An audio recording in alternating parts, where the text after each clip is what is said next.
silence your cell phones and note that this meeting is being recorded. With that being said, I'll call the meeting to order. Please rise for the Pledge of Allegiance.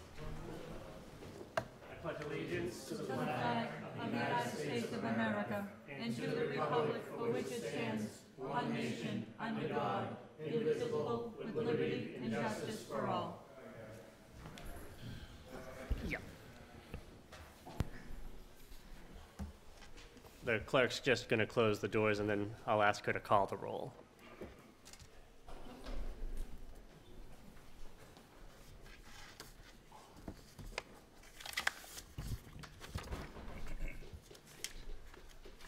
Clerk Higgins, will you call the roll? Alderman Campbell. Present. Alderman Kincannon. Present. Alderman Demers. Present. Alderman Dillon. Present. Alderman Ferrulo. Present. Alderman Gately. Alderman Lannon. Here. Alderman Mercer Bruin. Here. President Tedesco. Present. Is there a motion to dispense with the reading of the previous meeting? Second. All those in favor? Aye. Motion carries. On the petition by Shamrock Running Club, 24 Ellen Road, Burlington, for a special event permit to allow a road race starting at Spence Farm, 41 Wyman Street, and along area streets on July 4th, 2021.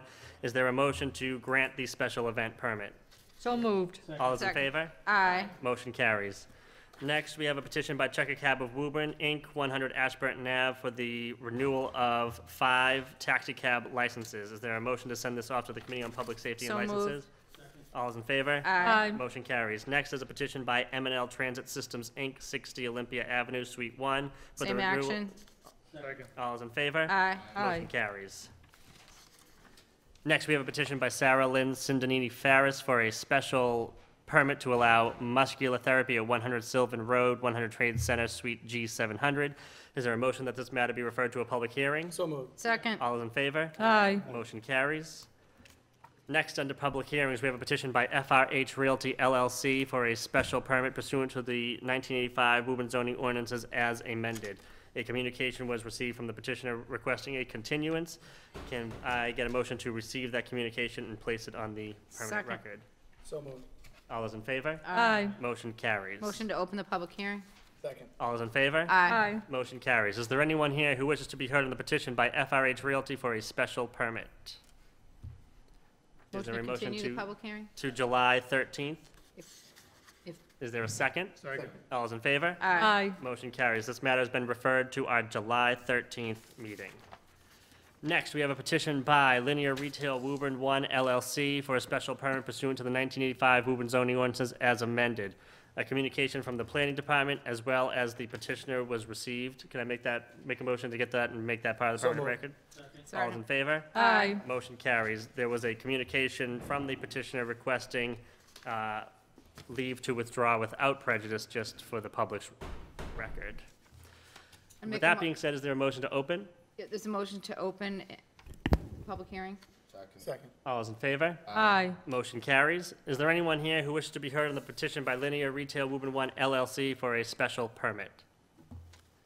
Seeing no one, is there a motion to close the public hearing? Make a motion to close the public hearing and accept the petitioner's request to leave with withdrawal. So there's a motion, Without prejudice. there's a motion and a second to close the public hearing and to grant the leave to withdraw without prejudice.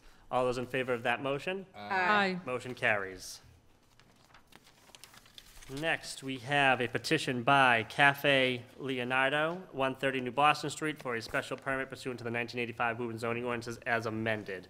A communication from the planning department was received. Can I get a motion to make that part of the permanent So record? moved. Second. Second. All those in favor? Aye. Motion carries. Good evening, Attorney Mark Salvati, 10 Cedar Street in Woburn. Good to see everybody with no masks. Yeah, this is a straight transfer from Cafe Sorelli. There's going to be no change in the seating or the operational layout of the cafe. It serves lunch and breakfast only, and we're looking for just a transfer of the special permit with all conditions remaining in place. The owner is here if there are any questions.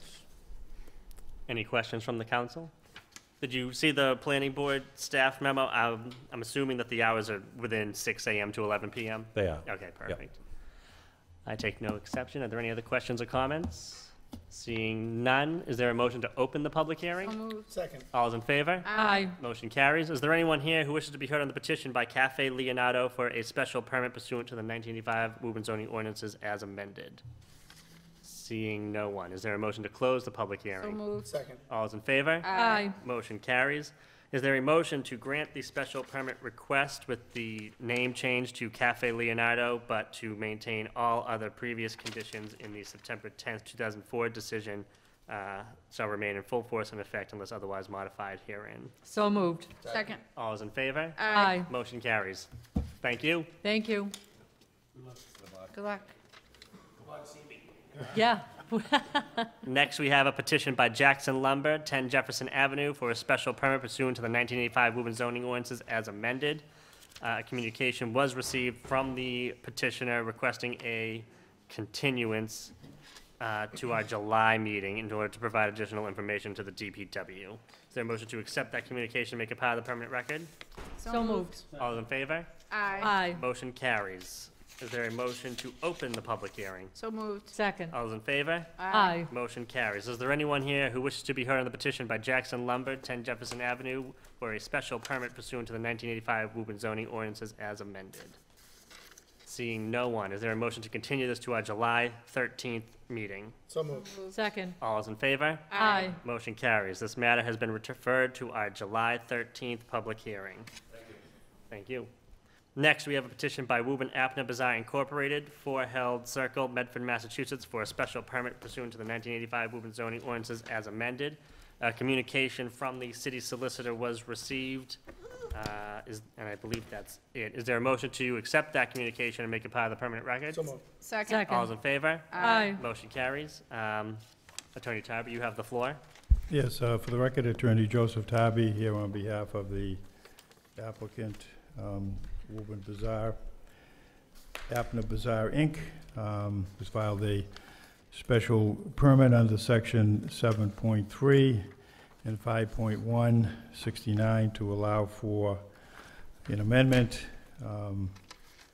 to the landowner's decision and notice of special permit, first dated January 12th, 2011, as modified by notice of special permit dated June 9, 2016, which decision allowed for the alteration of a pre-existing non-conforming use containing approximately 53,326 square feet, a gross floor area to allow for a retail store in Unit 2 consisting of approximately 21,971 square feet, and had 232 parking spaces to allow for the alteration of the pre-existing non-conforming shopping center containing approximately 53,326 square feet to allow for a retail store being an ethnic food market in Unit 2 consisting of approximately 14,440 square feet, and to provide for 232 parking spaces, all shown on the plans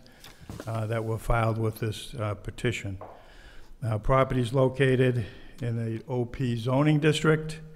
The use is non-conforming because the use is a shopping center, which is not allowed in the OP zoning district. We appeared before the City Council on April 6th. We have not yet had a committee meeting, but wanted to use this time to provide you with an update and to comment on the latest legal memorandum. At that April 6th meeting, we addressed the Planning Department staff comments, and as a result of those comments, we have submitted a revised site plan that provides for 7 handicap parking spaces, 2 designated spaces for curbside pickup, and a snow storage area shown on the plan. At the conclusion of the April 6, 2021 public hearing, City Council requested a legal opinion from the city solicitor on the issue of whether or not there exists on the property a legal non-conforming use, so that the city can proceed, City Council can proceed and act on this petition. The petition was also referred to the Special Permits Committee as well. So on May 24th, the city solicitor issued her legal memorandum regarding the petitioner's request for a special permit to extend, change, or alter the retail use of the premises at 335 Washington Street.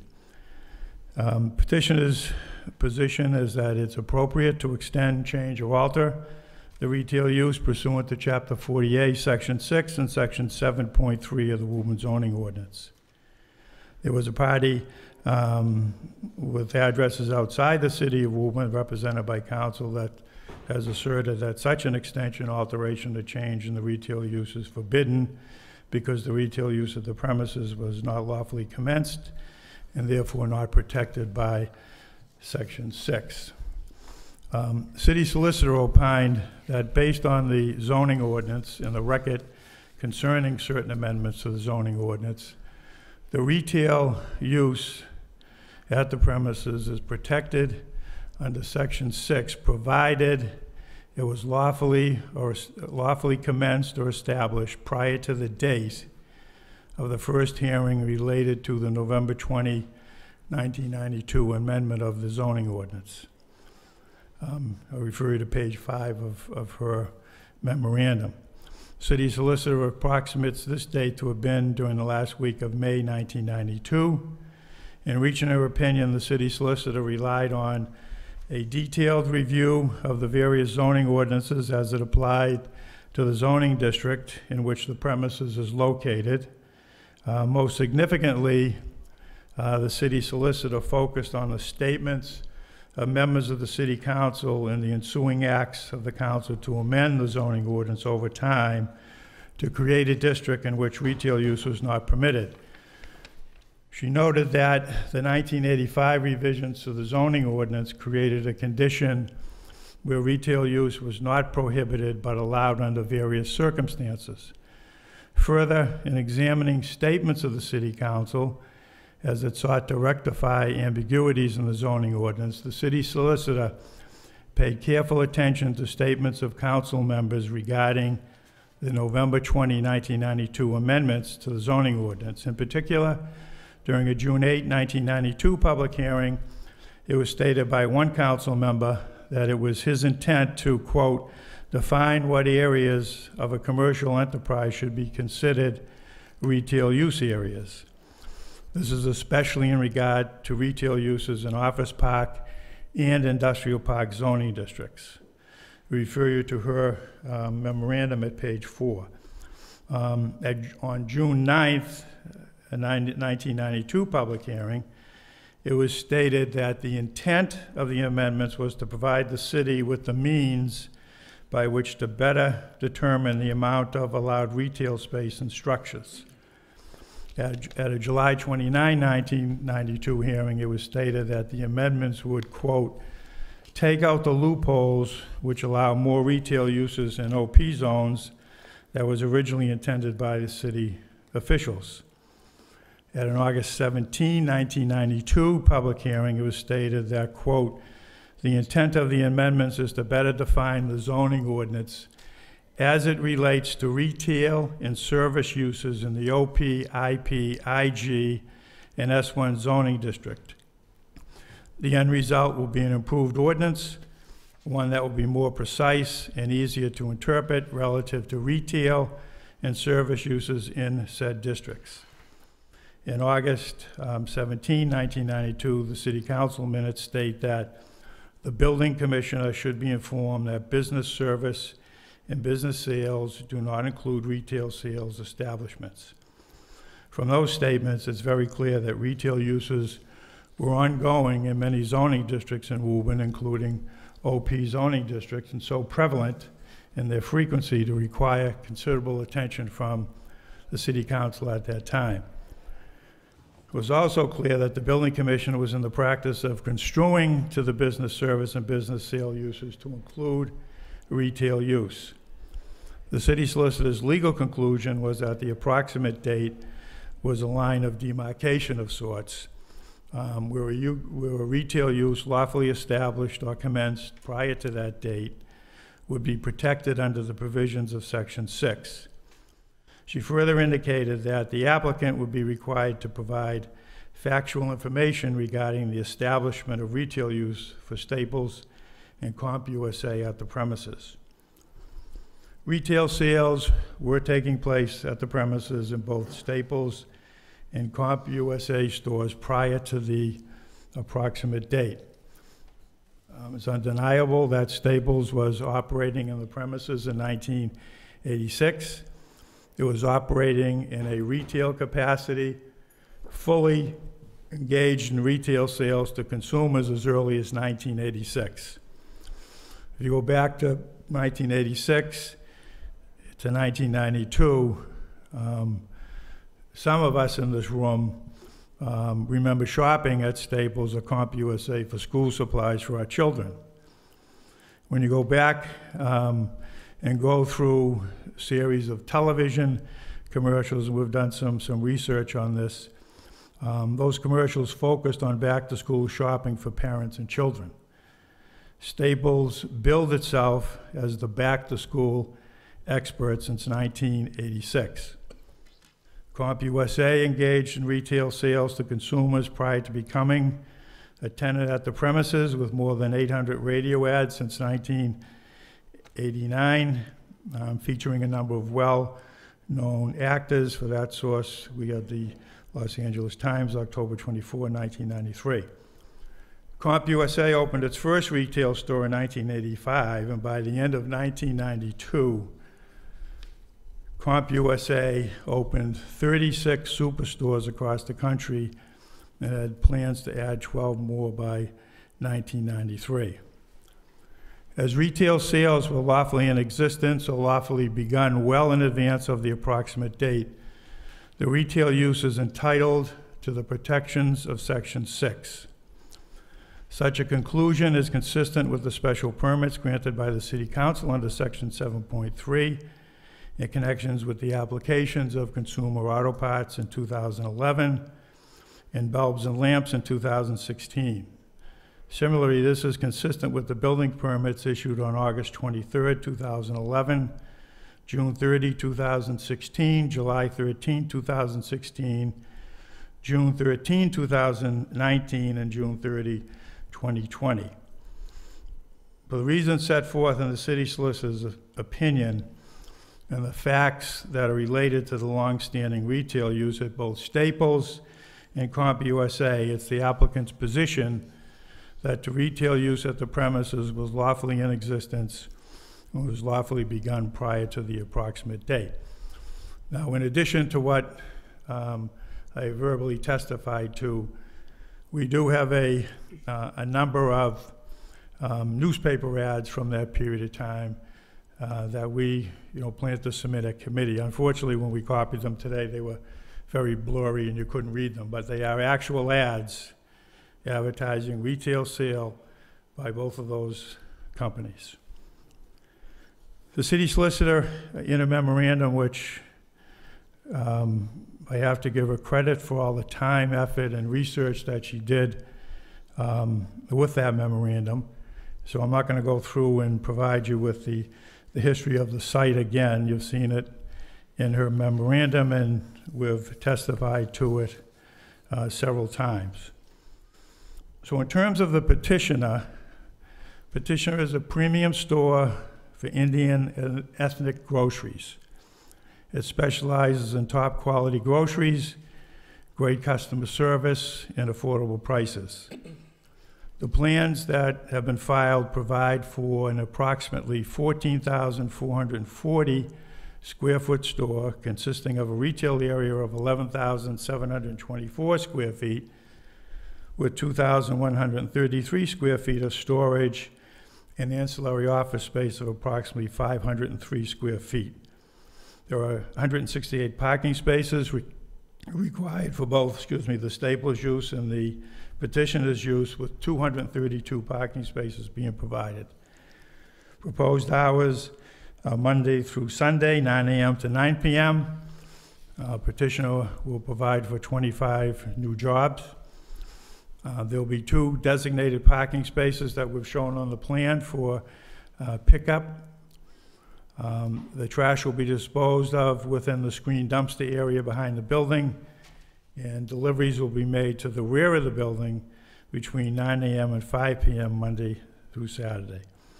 At the last public hearing, we pointed out the upgrade to the property by the Martinetti family, including repaving and restriping the parking lot, re-landscaping the entire lot, new site lighting, and a new facade, upgraded stormwater, and upgrade from bituminous curbing to all vertical granite curbing.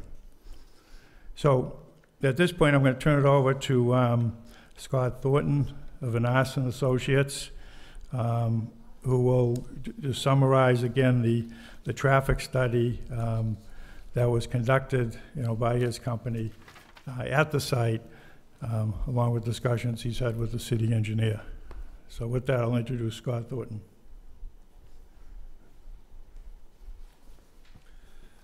Thank you, Joe. For the record, Scott Thornton with Vanessa and Associates, here to present the traffic impact study for the project. As Attorney Tarby mentioned, the project represents a reoccupancy, former CompUSA auto parts or / auto parts store. We prepared a traffic study consistent with state and local guidelines. We met with city engineer Jay Corey to scope out the boundaries of the traffic study. He gave us the number of intersections to review for this project. We looked at locations stretching from Olympia Drive to the north, the 2 site driveways on Washington Street, and then included the intersections of Cedar and Salem Street to the south. We also looked at safety and crashes at the study area locations. There's no crashes at the site driveways. There are no crash rates at the intersections that we reviewed that are approaching the state averages that would indicate deficiencies with the intersections. We also looked at site distances for the site driveways. They exceed 500 feet. Looking up and down Washington Street, so there's no issues with visibility there. We also looked at transit opportunities. There's the 354 bus that passes in the area from 5:30 to 9:24, 5:30 a.m. to 9:24 p.m. So there are some transit service available, and so that performed the basis of the existing conditions analysis that we looked at. From there, we extrapolated out, looking at a 7-year horizon period. We also incorporated any other background projects that were proposed for the area, and then we estimated traffic assumed for the development. And there's not a lot of data for an Indian ethnic market. So we used a conservative approach and estimated the traffic for the development as if it was generating traffic at the rate of a supermarket. So that's a very conservative approach. It's not likely that this would generate traffic at the rate of something like a Stop and Shop or a Market Basket, but we took that approach because we wanted to provide a conservative analysis. In addition, we also looked at the reoccupancy of the existing vacant space on site, so we accounted for a fully occupied building, even though that's not the case. So with that said, we developed the project traffic, and we're looking at an increase during the PM peak hour of about 40 or so cars entering and exiting, so a total of 85 new trips during the evening peak hour, and about 96 new trips during the Saturday midday peak hour. And those are new. We're assuming that there's about 36% of the traffic on Washington Street that's existing that would pull into the site, because some retail or retail in general pulls traffic out of the existing passing traffic stream. And that's some uses such as fast food restaurants or gas stations, the pass-by rate can be as high as 75 or 80%. For something like a supermarket, in the area of 30 to 40% is reasonable. So we use 36%. Again, that's based on ITE traffic generation guidelines. So we added the project traffic into the conditions. We did the level of service analysis. We don't change level of service at any of the signalized intersections. Our driveway our driveways on Washington Street experience some delays. Queues increase from between 1 to 4 vehicles, but again, that's on site, and that's not the type of effect that gets felt on the Washington Street traffic flow. We're looking at peak hour traffic increases between 0.5 and 1.9% during the peak hours, and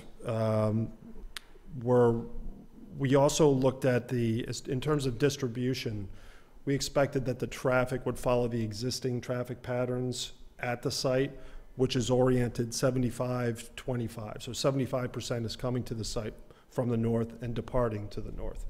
The other 25% is coming to the site from the south and departing back to the south. So we assumed that that condition would continue with the proposed use. We also have, so I guess in conclusion, I think we're looking at an infill of existing space. The supermarket use is off-peak to the predominant office uses that are out there.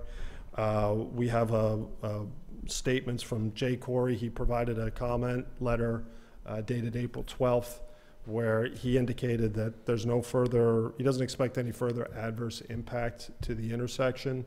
And the applicant has also indicated for mitigation, they're willing to provide $10,000 towards signal equipment replacement at the Salem and Cedar Street intersections. And what that is intended to do is replace a malfunctioning controller in the signal controller cabinets, which will allow the traffic signals to communicate better with each other. That's an issue that's contributing to the congestion at those intersections. So again, I think summing up, it's a reoccupancy of existing condition or of existing vacant building. In terms of safety, we have no crashes at our site driveways going back for the most recent 3-year time period. We're looking at increases of 1 to 2 new cars to Washington Street during the peak hours. 1 to 2 new cars per minute during the peak hours, and the applicant is willing to provide mitigation to offset their impacts at the Salem and Cedar Street intersection. So that's what I have for traffic. I'll be happy to answer any questions. Joe, do you have anything else that you want to add? Are there any questions or comments from members of the council? Alderman Mercer Bruin? Just a couple of comments and requests by the council. The first is, if I can make the following motion, if the city clerk could provide the Special Permits Committee, as well as the entire city council, copies of all the meeting journals leading up to the vote for December 21st, 2010 for the special permit for the automotive parts store, and also all of the meeting journals leading up to and the vote for May 17th, 2016 special permit to bulbs and lights. Do you have if that, we could Clerk get Higgins? that. Can you just give me the date again for both? Sure. The first was December 21st, 2010 for the special permit for the automotive parts store, and the second was for May 17th for the 2016 special permit for bulbs and lights. My recollection of those meetings is both of those things were pitched as business to business with occasional people from, who aren't developers or who aren't people who fix cars to use those businesses. So if we could get copies of those, I'd appreciate that. In terms of... Is there a second on that Oh, motion? I'm sorry. All those in favor of that motion? Aye. Motion carries. Thank you. Still have the floor. Thank you, President Tedesco. And then also, if the city clerk could provide the council with a copy of the mitigation that was required for Benchmark, as well as the Chick-fil-A Village. It's not called Chick-fil-A Village, but Woburn, not Woburn. Woburn Madison, Landing. Yes, Woburn, thank you, Woburn Landing. I'm getting my villages mixed up. I'd like to see a detailed list of the mitigation for both of those projects, because I do believe that Salem Street Cedar Light was discussed and was supposed to have been addressed on a couple of occasions. So, and then I just want to make a comment about And is there a second on that sorry, motion? President. No problem. Second. All those in favor? Aye. Motion carries. Clerk Higgins, you got that request? Okay, Sorry. no problem. You still have Jumped the the gun a floor. little bit. I'm trying to move things along for everybody. You know, my biggest concern, I shared this during our very first public hearing with this use, is the traffic and crossing lanes, 2 lanes of traffic to come out of there taking a left. And at the end of the day, for as long as I've been doing this, I've never seen a petitioner come forward who said the traffic numbers didn't work. So you have to understand, I'm skeptical when you say there is no crash data. I suspect that's because a lot of it's not reported. I said that last time. I am extremely concerned about the safety of trying to make a left out of there. And I presume that your client, like anybody else, any other business person, wants to grow their business. So the volume is 3 times what you might be presenting here tonight. So I would imagine they don't want it to be stagnant. They don't want it to stay the same, correct? So I am skeptical about the traffic numbers, absolutely. I assume that we're going to go to committee to discuss this further, and I'm going to ask that Jay Quarry be notified to come down to that meeting as well. I have a few questions for him, and there might even be a peer review involved. So those are just some ideas I'm thinking about. It's not that I have any opposition to the business. I am concerned about the retail portion of it, because as I pointed out earlier, I'm going to get copies of those journals. I distinctly remember when the bulbs company came to us, that was clearly pitched as a business-to-business establishment. So, you know, not foregoing any of the ads and all the cool newspaper ads and Staples ads. You know, I think it's important for the council to remember what we were told not too long ago about this site. And at the end of the day, the council makes a decision about this petition based on a series of things in the special permits requirement, not just the nonconformity. And I appreciate Ellen's opinion, but Ellen closed her opinion basically saying, without more factual information regarding how and when the retail sales at the premises were permitted, I cannot offer a firm response to the question posed. In any event, it is not my position to make such decisions on behalf of the council. And that is absolutely true. So this council has a lot to think about. I'm concerned, I'm still concerned about the traffic, and we'll leave it at that. Thank you. Any other questions or comments from the council? Seeing none, is there a motion to open the public hearing? So moved. Second. All those in favor? Aye. Motion carries. Is there anyone here who wishes to be heard on the petition by Woburn Apna Bazaar Incorporated for a special permit pursuant to the 1985 Woburn zoning ordinances as amended? Yes. Please state your name and address for the record. My name is Gregory DeMarcus. I'm an attorney with offices in Lynn, Massachusetts, and I represent Ashtree, Inc. And the principal of Ashtree, Inc. is Matul Patel, who's a longtime resident of Woburn. So I want to correct what was said, that this is out of a business that's not in the city. It's right across the street at the Cummings Park. So the biggest problem the petitioner has is its interpretation of the zoning is running straight into the hard wall of logic. Their position depends on the definition business services and business sales establishment being interpreted in 1987 to include retail sales. The problem with that interpretation is in the same section of the use table, there was a clause that said you could have retail sales, but it was limited to 20% of the floor area of the structure of the building. You can't have an exception to a rule unless there's a rule. So what is the purpose of that 20% exception which the city solicitor referred to as a loophole, which is another word for exception. You don't need a loophole if business sales and business establishments, business sales and business services includes retail. Clearly did not. That clause would have been absolutely unnecessary. And in the 1992 minutes, there's reference to that 20% rule as a loophole, which it was. Now, there's one other possible interpretation, which I'll get to in a minute, but that doesn't help the petitioner either.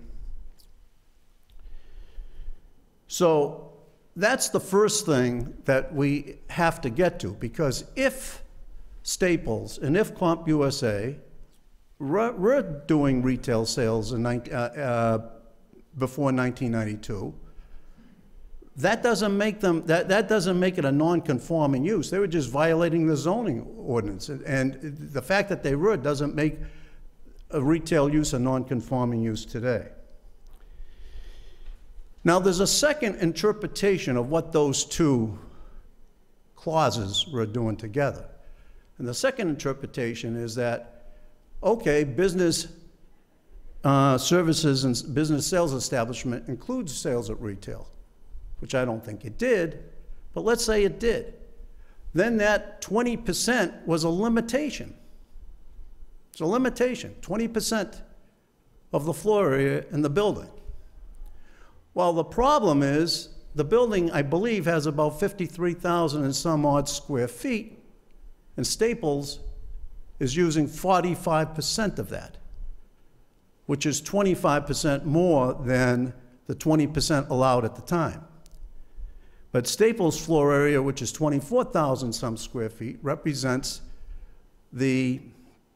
45%. So clearly, no other retail space would have been allowed at that time. Therefore,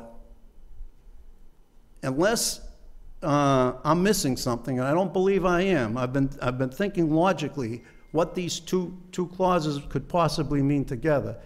That either there was no retail allowed in 1986 pursuant to this business services and business sales establishments, or it was limited to 20% of the store. Now, and by the way, in September 1, 1992, in the minutes of the City Council, there's a statement that says, line 27 to remain the same, with a communication being sent to the building commissioner from the City Council that line 27 should not be interpreted to mean or permit retail sales. Line 27 being the business services and business sales establishment. Well, that's not an amendment. That's a clarification. That's a clarification that in 1985, that never allowed retail sales.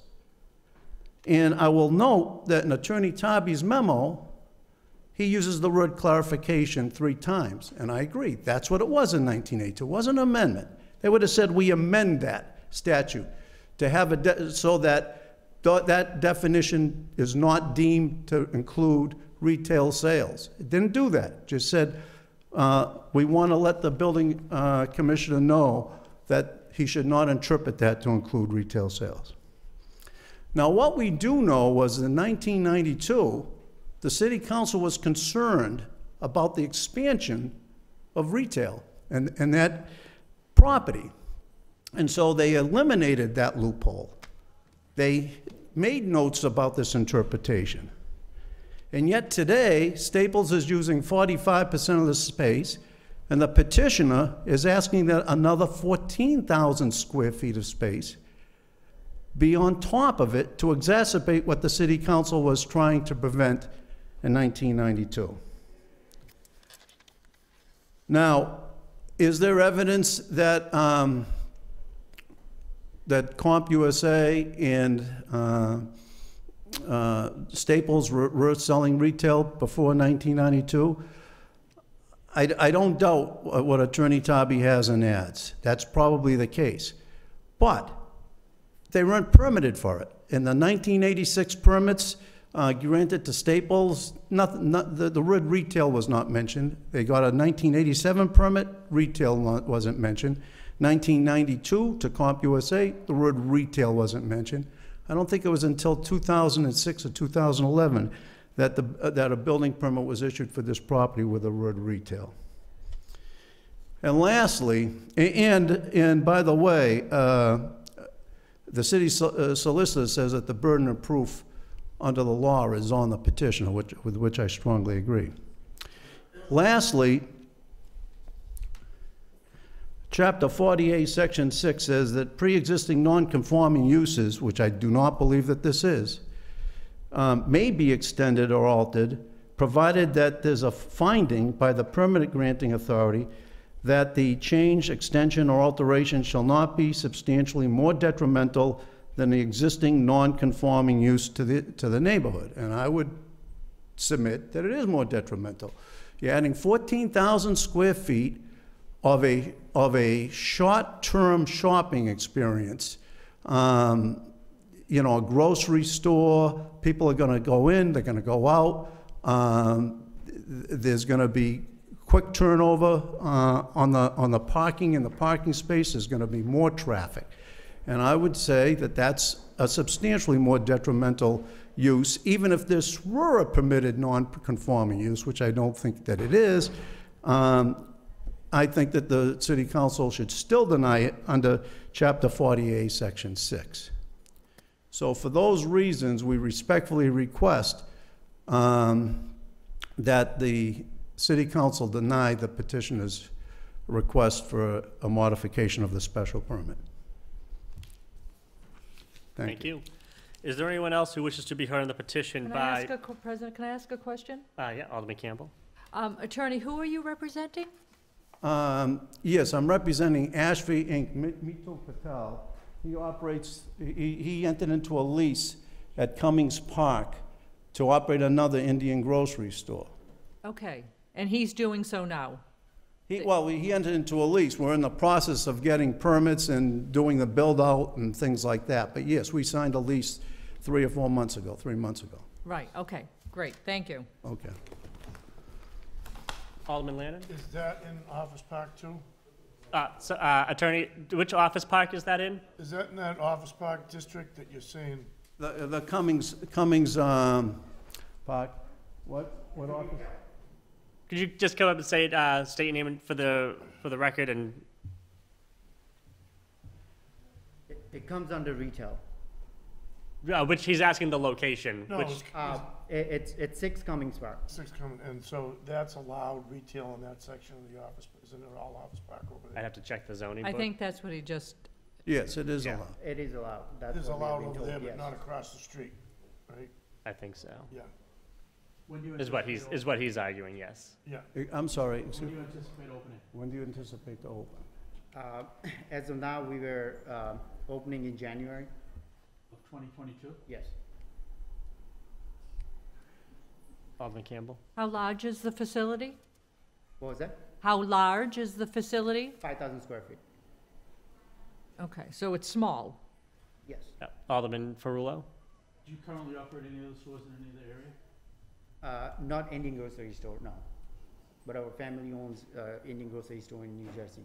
I'm sorry, say it again? Our family owns Indian grocery store in New Jersey. But nothing in this area? No, not in Massachusetts, yeah. Okay, And I thank you. forgot to mention that there was a petition filed with several residents of the city of Woburn in opposition. Okay, thank you very much. Thank you. Is there anyone else here who wishes to be heard on the petition by Woburn Apna Bazaar, Inc.? Just state your name and address for the record. My name is Ramesh Vasali, and I'm the owner-operator of the Woburn Apna Bazaar, happen to be. Good evening to all of you, and I'm sorry, could you just say your name again, please? Ramesh Vasali. Thank you. So just want to represent and actually would like to counter the fact which our fellow attorney presented about the 6 Cummings Park, I believe, if I'm right. So that place is, for now, 2,500 square feet has been given to a dentist place, which is under construction right now, and another 2,500 We have the lease right here. So 6 Cumming Parks doesn't exist for them as of today. The last petition was done on, we have the hearing on 6th of April, I believe, and this lease, which was offered to us, is dated at April 24. So it clearly states that we are allowed to take over that place. I am a firm believer they do not have any signed lease for the purpose to be served at the city. I have the evidence of that. And second thing, I would like to represent the petition which our fellow Could you just address the council? Sure.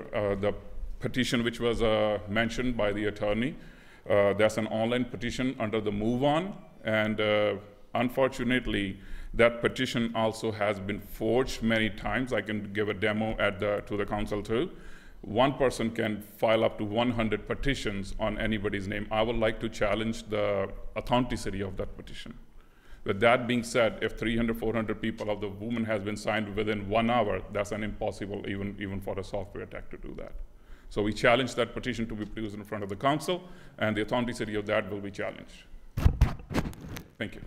Mr. President, is that petition in front of us? Do I just, Which one? this is a petition filed? It's an online petition. I haven't seen it. It's an online petition. It's a Move On. It's a free of cost, and anybody can log into that, and it's just to falsify the evidence at the streets. I was gonna say, I don't think, did we ever get a petition with resident signatures? No. No. No, we Mr. have not. President, I think he's referring to an online petition. It's that an people online could go in petition. and sign, but Oh, haven't gotten wow, any- we don't get online Yeah. petitions, Thank you so- so much. Thank you. That's all.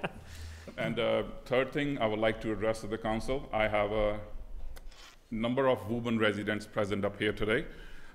Some of them are 20-year-old, some of them are 80-year-old. They all live in the city of Woburn and are law-abiding citizens of Woburn, do their business anywhere else. Some of them have specialty needs, some of them are not. They are from the Southeast community, and I will urge the city to please hear them out too, even though it will take a little bit of your time. I will really appreciate that, because every voice counts end of the day, and we are here to follow the dreams, as Martin Luther King said that.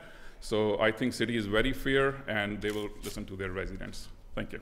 Thank you. President? Alderman Keeley, I'd just like to make a quick statement as soon, people are you're all set. I think you could, yeah, if you want to say, yep, thank you. people are going to be coming up to speak. Personally, I just would like to say that the city of Woburn is quite large. And I realize that we're talking about 2 properties, one across the street from the other.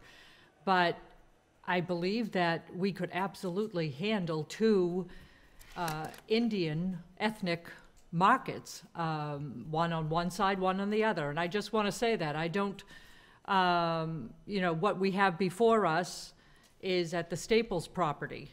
And so I don't think that we should be thinking that we cannot, the city cannot handle 2 Indian ethnic markets. I think that would be absolutely wonderful if they both go through. And I just want to say that. I don't think that we need, personally, I don't think we need to be competing against each one, because I think our city can handle 2. Alderman Mercer Bruin? I have to say, this chain of events is like an episode of Dynasty, quite frankly. Yeah. It's a regular cliffhanger every time. So I'm not sure what to say about any of what just transpired with Yeah. leases and that sort of thing. But I would agree with Alderman Campbell. We're a big city, and we certainly can handle more than one of the same business. And absolutely, I think it's very important that we hear from the residents of the city.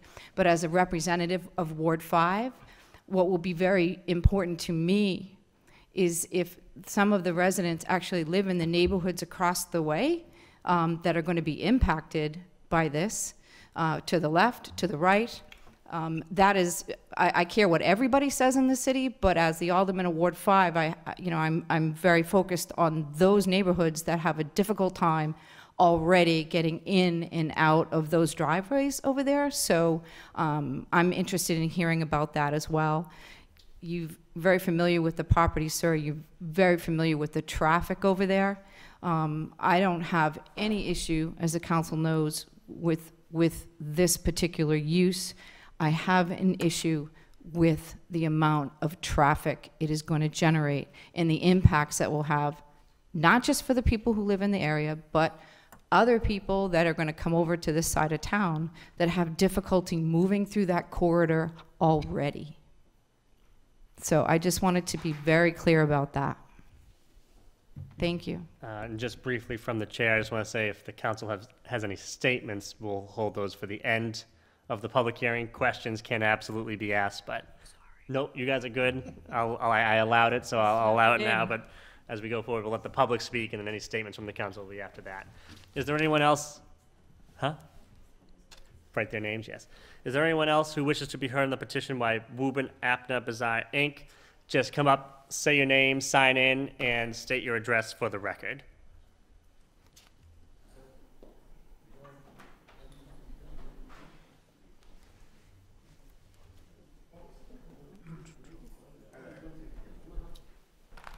Nope. Sorry about that. Thank you.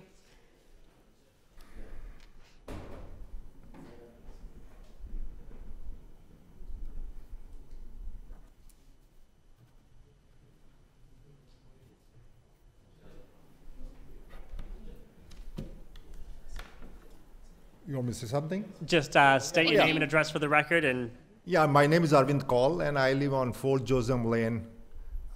We have been here since 2011, and definitely we shop some Indian groceries apart from going to Market Basket and Stop and Shop. And the one we do also in the A and Z, that's in Woburn, down here, our downtown here, not downtown, what do you call it? Woburn Center. It's a small place and it is pretty crowded most of the times. And not just only Indians who are shopping, there are also a lot of Americans, mostly. So a lot of multicultural people come and shop for that stores there. So when I heard about this from my friends that these people are trying to find a location somewhere in Cumming Street on Washington Street, and I just realized that it's next to the Staples, that area. There's a Bank of America across there, and I was just understanding about the traffic issue there, but I don't see much traffic problem going into Bank of America or when I go to Staples. It's pretty easy to join in the main traffic and also get out of the traffic by seeing the traffic at the Bank of America and Staples and other places. So yes, we require something more bigger and more varieties. And I don't think there can be any, I didn't hear about some other store in the same corner. So I think we require that, and I think people will be quite happy getting a little more bigger store, a little more of variety. So I don't think there is any problem about the demand as such or the supplies. So I totally recommend that our town approves them, and it'll be good for the town. Thank you. thank you. Thank you. Anyone else who wishes to be heard on the petition, just state your name and address for the record, and sign in as well.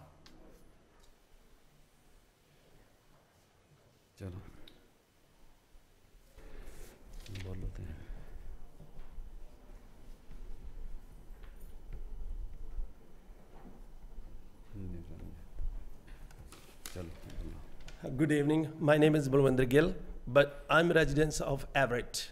For many years, we always run to New York, to the bigger grocery store to get some good groceries. So my large family, my friends, they're living in a Woburn. When I heard, the big stores they're going to open up, we are very glad to hear that, so we don't have to run to New York to get the grocery.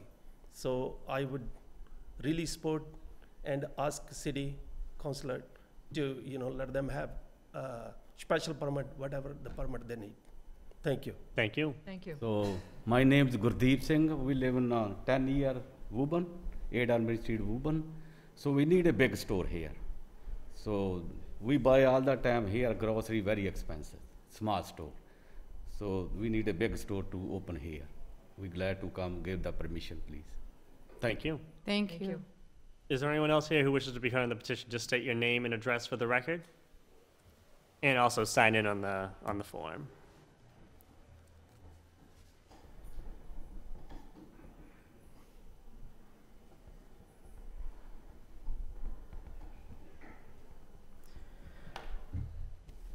Good evening, guys. I live 8 Albany Street, Woburn, Mass, and my name is Amarpreet Singh. We definitely need the store. Pricing, just like how Uber came in and cabs were expensive. So that's why I look at it. We need a little bit of competition because the pricing, they're going crazy with other, like we just have one store, it's really expensive. And we also go to New York or New Jersey to shop. And also this store, it's gonna be bigger and cleaner. So the grocery will be fresh and that will help all of us. And the traffic, I don't think it's gonna bother much at Cummings because it's moving smooth and I think we should go for it. Thank you. Thank you. Thank you. Thank you. Is there anyone else who wishes to be heard? Just state your name and address for the record and also sign in.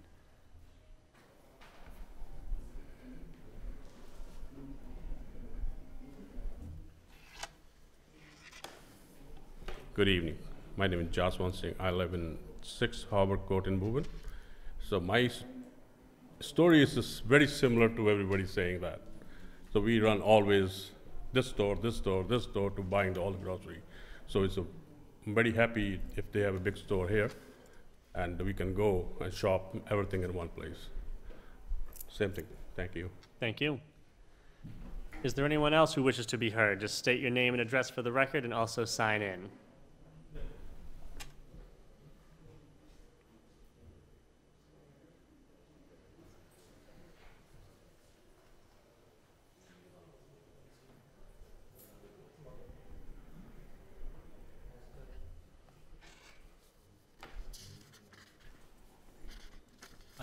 My name is Dana Thirukumar. I've been a resident in Uber for the last 5 years. Obviously, I'm from Indian ethnicity. So I always go to buy Indian groceries in Burlington or Waltham or for bigger facilities. So it would be nice to have a larger facility in Woburn and have a larger variety so that I don't have to go to another town to buy Indian groceries. But I appreciate that this store coming in to Woburn City and make it convenient for everyone that live in Woburn. Thank you. Thank you. Thank you. Is there anyone else who wishes to be heard? Just state your name and address for the record and also sign in. Good evening. My name is B.J. Sally. I live in 5 Heather Lane, Stoneham, close to the border of Woburn. And I think this store is going to be one of kind store in Woburn. And also, this store brings you a lot of affordability prices, which we need in these times. And the traffic, I agree with her. A lot of people coming, get a lot of traffic. I used to run McDonald's Montville Lab for 10 years. I know what traffic is, honestly. But this business is going to come off hours. It's not like at 12 o'clock, going to peak everything. Everybody go to work. And between 9 to 12, spouse at home, they come do the shopping. And after 7 o'clock evening, when they come back from work, so this is going to be totally off our traffic, which I don't disagree with. Anytime you open a business, more cars going to come. But there's something we're missing. This is not traditional fast food, traditional store like people go for lunch, breakfast, and supper. This is like they do shopping in off hours when they get time. So I support this project. Thank you for listening. Thank you. Excuse me, can I have your name again? I don't think you wrote it down. I'm B.J. Sally, 5 Heather Lane in Stoneham. 5 Alameda? What's your street? Sally, S-E-L-H-I. Your address, what's your 5 Heather Lane, Stoneham. Okay, thank you. Everlane? Yes, sir. Is there anyone else who wishes to be heard on the petition? Just Thank come you. forward and state your name and address for the record and also sign in on the piece of paper.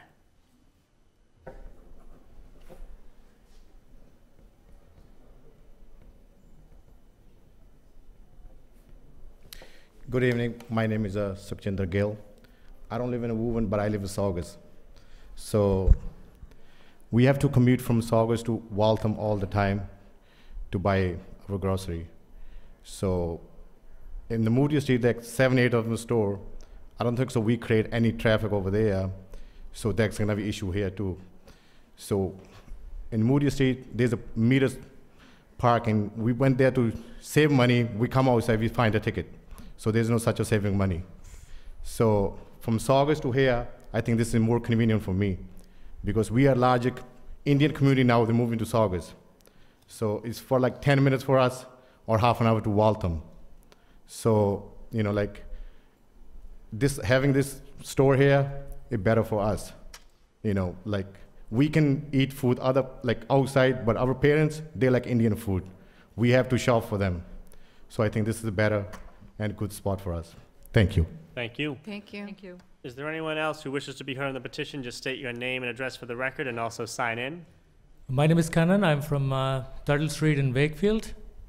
I do run a business in Wakefield, and then I'm running Indian restaurant pretty much. And then most of the customers comes there to me from Wakefield, Stoneham, and Melrose. They're always looking for something closer, you know, like any grocery stores nearby, because most of them, they adapted to the Indian cuisine. They've been looking further to go on, you know, search on a lot of the spices and a lot of the groceries to buy.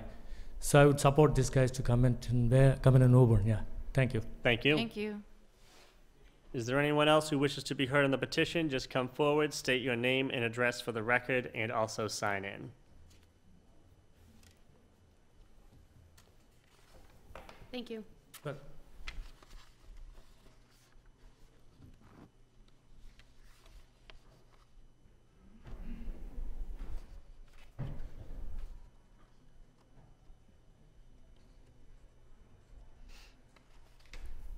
Good evening. My name is Sunny Bhatia, and I've been living in Woburn for 15 years. And this store, Apna Bazaar, they're trying to open here. I have to like drive all the way to Norwood, a same store, which is also called Apna Bazaar. So I have to every time drive that far to do my groceries.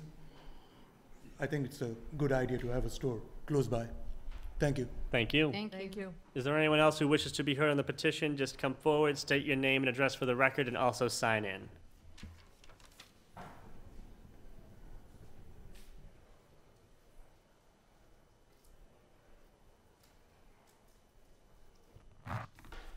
Good evening, Council. My name is Vikas Sally. I am a resident of Medford. My address is 205 Central Avenue, Medford. Actually, I'm a lender, so I have done multiple lendings in Woburn, and especially to the Indian community, and have seen the need and the growth here. I have, I'm a number guy, so I can just from a number perspective, I can tell you, a week ago, I was in New York, as fellow of mine said that they always go to New York for groceries. Same thing I did. Went there, bought a full of a cart groceries just for $120. If I have to buy similar stuff here, it cost me more than $200. So that's $80 in my pocket here that I can spend on other businesses and have the economy rolling more into it instead of putting all the money in one basket. So I just want to explain like how the numbers, like for me, it's all numbers work. Like I can spend $80 in another restaurant here around here, or a coffee shop, or going to another kids' place to have my kids more fun with that amount that I can spend on groceries, going to expensive store. I know there are stores around like Waltham or some other places, same thing my fellow said, they are more expensive. And we have seen the reasonable prices where the up-and-ups are saying in New York or New Jersey, they are very reasonable prices, and that saves more money and we can spend more on other businesses as well. Thank you. Thank you. Is there anyone else who wishes to be heard on the petition? Just come forward, state your name and address for the record, and also sign in.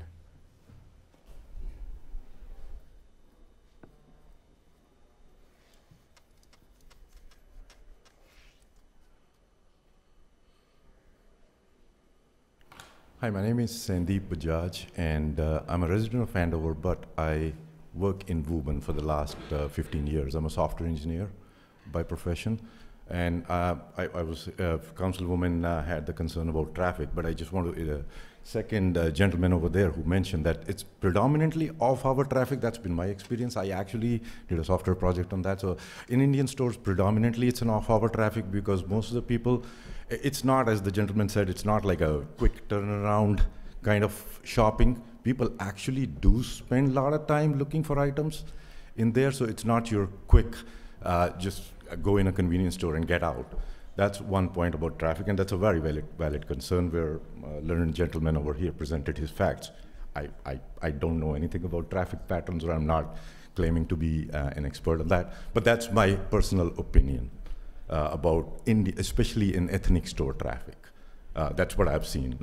The second is I've heard dozens of people asking or willing or wanting an Indian store or Indian ethnic store, and I've only heard one opposition so far, which also tends to be more from a competitive point of view, where in capitalism, may the best person win, is my view. So I'm not sure whether it's a relevant objection from the gentleman over there. If he or she wants to open another store across the street, by all means they should, and may the best person wins, or may the best store wins. It's the consumer who has to win at the end. That's just my opinion. And as a consumer, I would like both the stores to thrive. Thank you very much. Thank you. Is there anyone else who wishes to be heard on the petition? Just come forward, state your name and address for the record, and also sign in. Hi, my name is Arvind Timilsina. I'm from 8 Ingleside Avenue, Malden. Although I'm not Indian, I'm from Nepal. I just wanted to make sure that you understand having Apna Bazaar here will not only serve Indian community, but it will serve Nepali, Bangladeshi, Pakistani, and all other community. So I think I would want you to consider that as well. Thank you. Thank you. Thank you.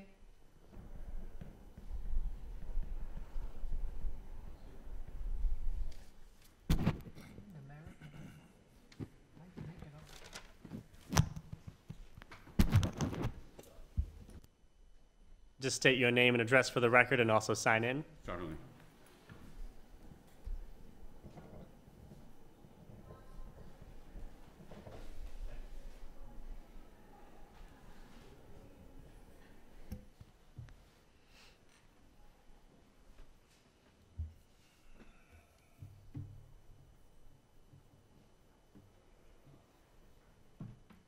My name is Mo Naim. I've been working Woburn since 1985. I worked at Lichmere for many years. Now I work for Woburn Toyota. And Washington Street is my path. And I have seen ups and downs in traffic, but I don't believe, like the other gentleman said, we are Indian people, we shop certain hours. The heavy traffic time, you not see many people. We all working people. So our grocery times are after 5 o'clock. And most of the professionals, they leave Cummings Park before 5 o'clock. So I don't think so that's going to be the biggest issue. I'd love to see a bigger grocery store in our neighborhood. I work down the street, I can go grocery and go home. I don't live in Woburn, I live in Brookline, but I have a vested interest on Woburn since 1985. Thank you for hearing me. Thank you. Thank you. Thank you. Is there anyone else who wishes to be heard? Just state your name and address for the record, and also sign in.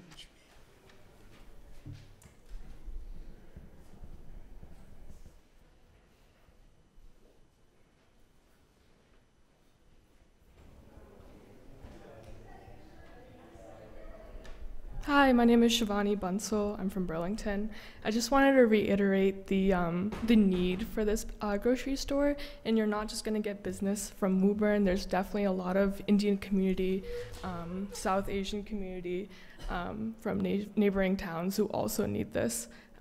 It's definitely going to be one of a kind store, and yeah, thank you for listening. Thank you.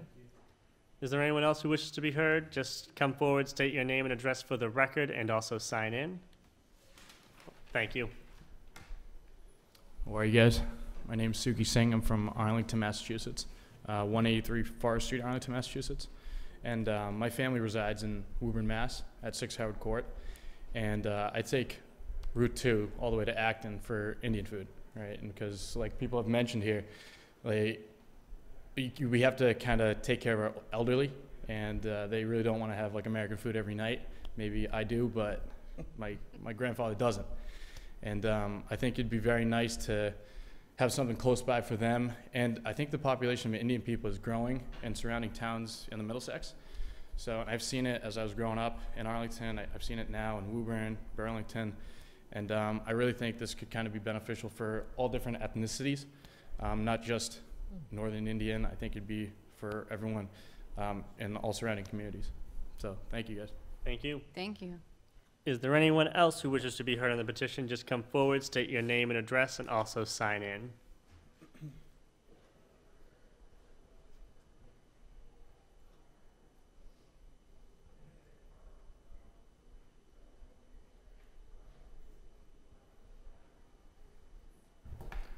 Hi, how are you all doing? Hi.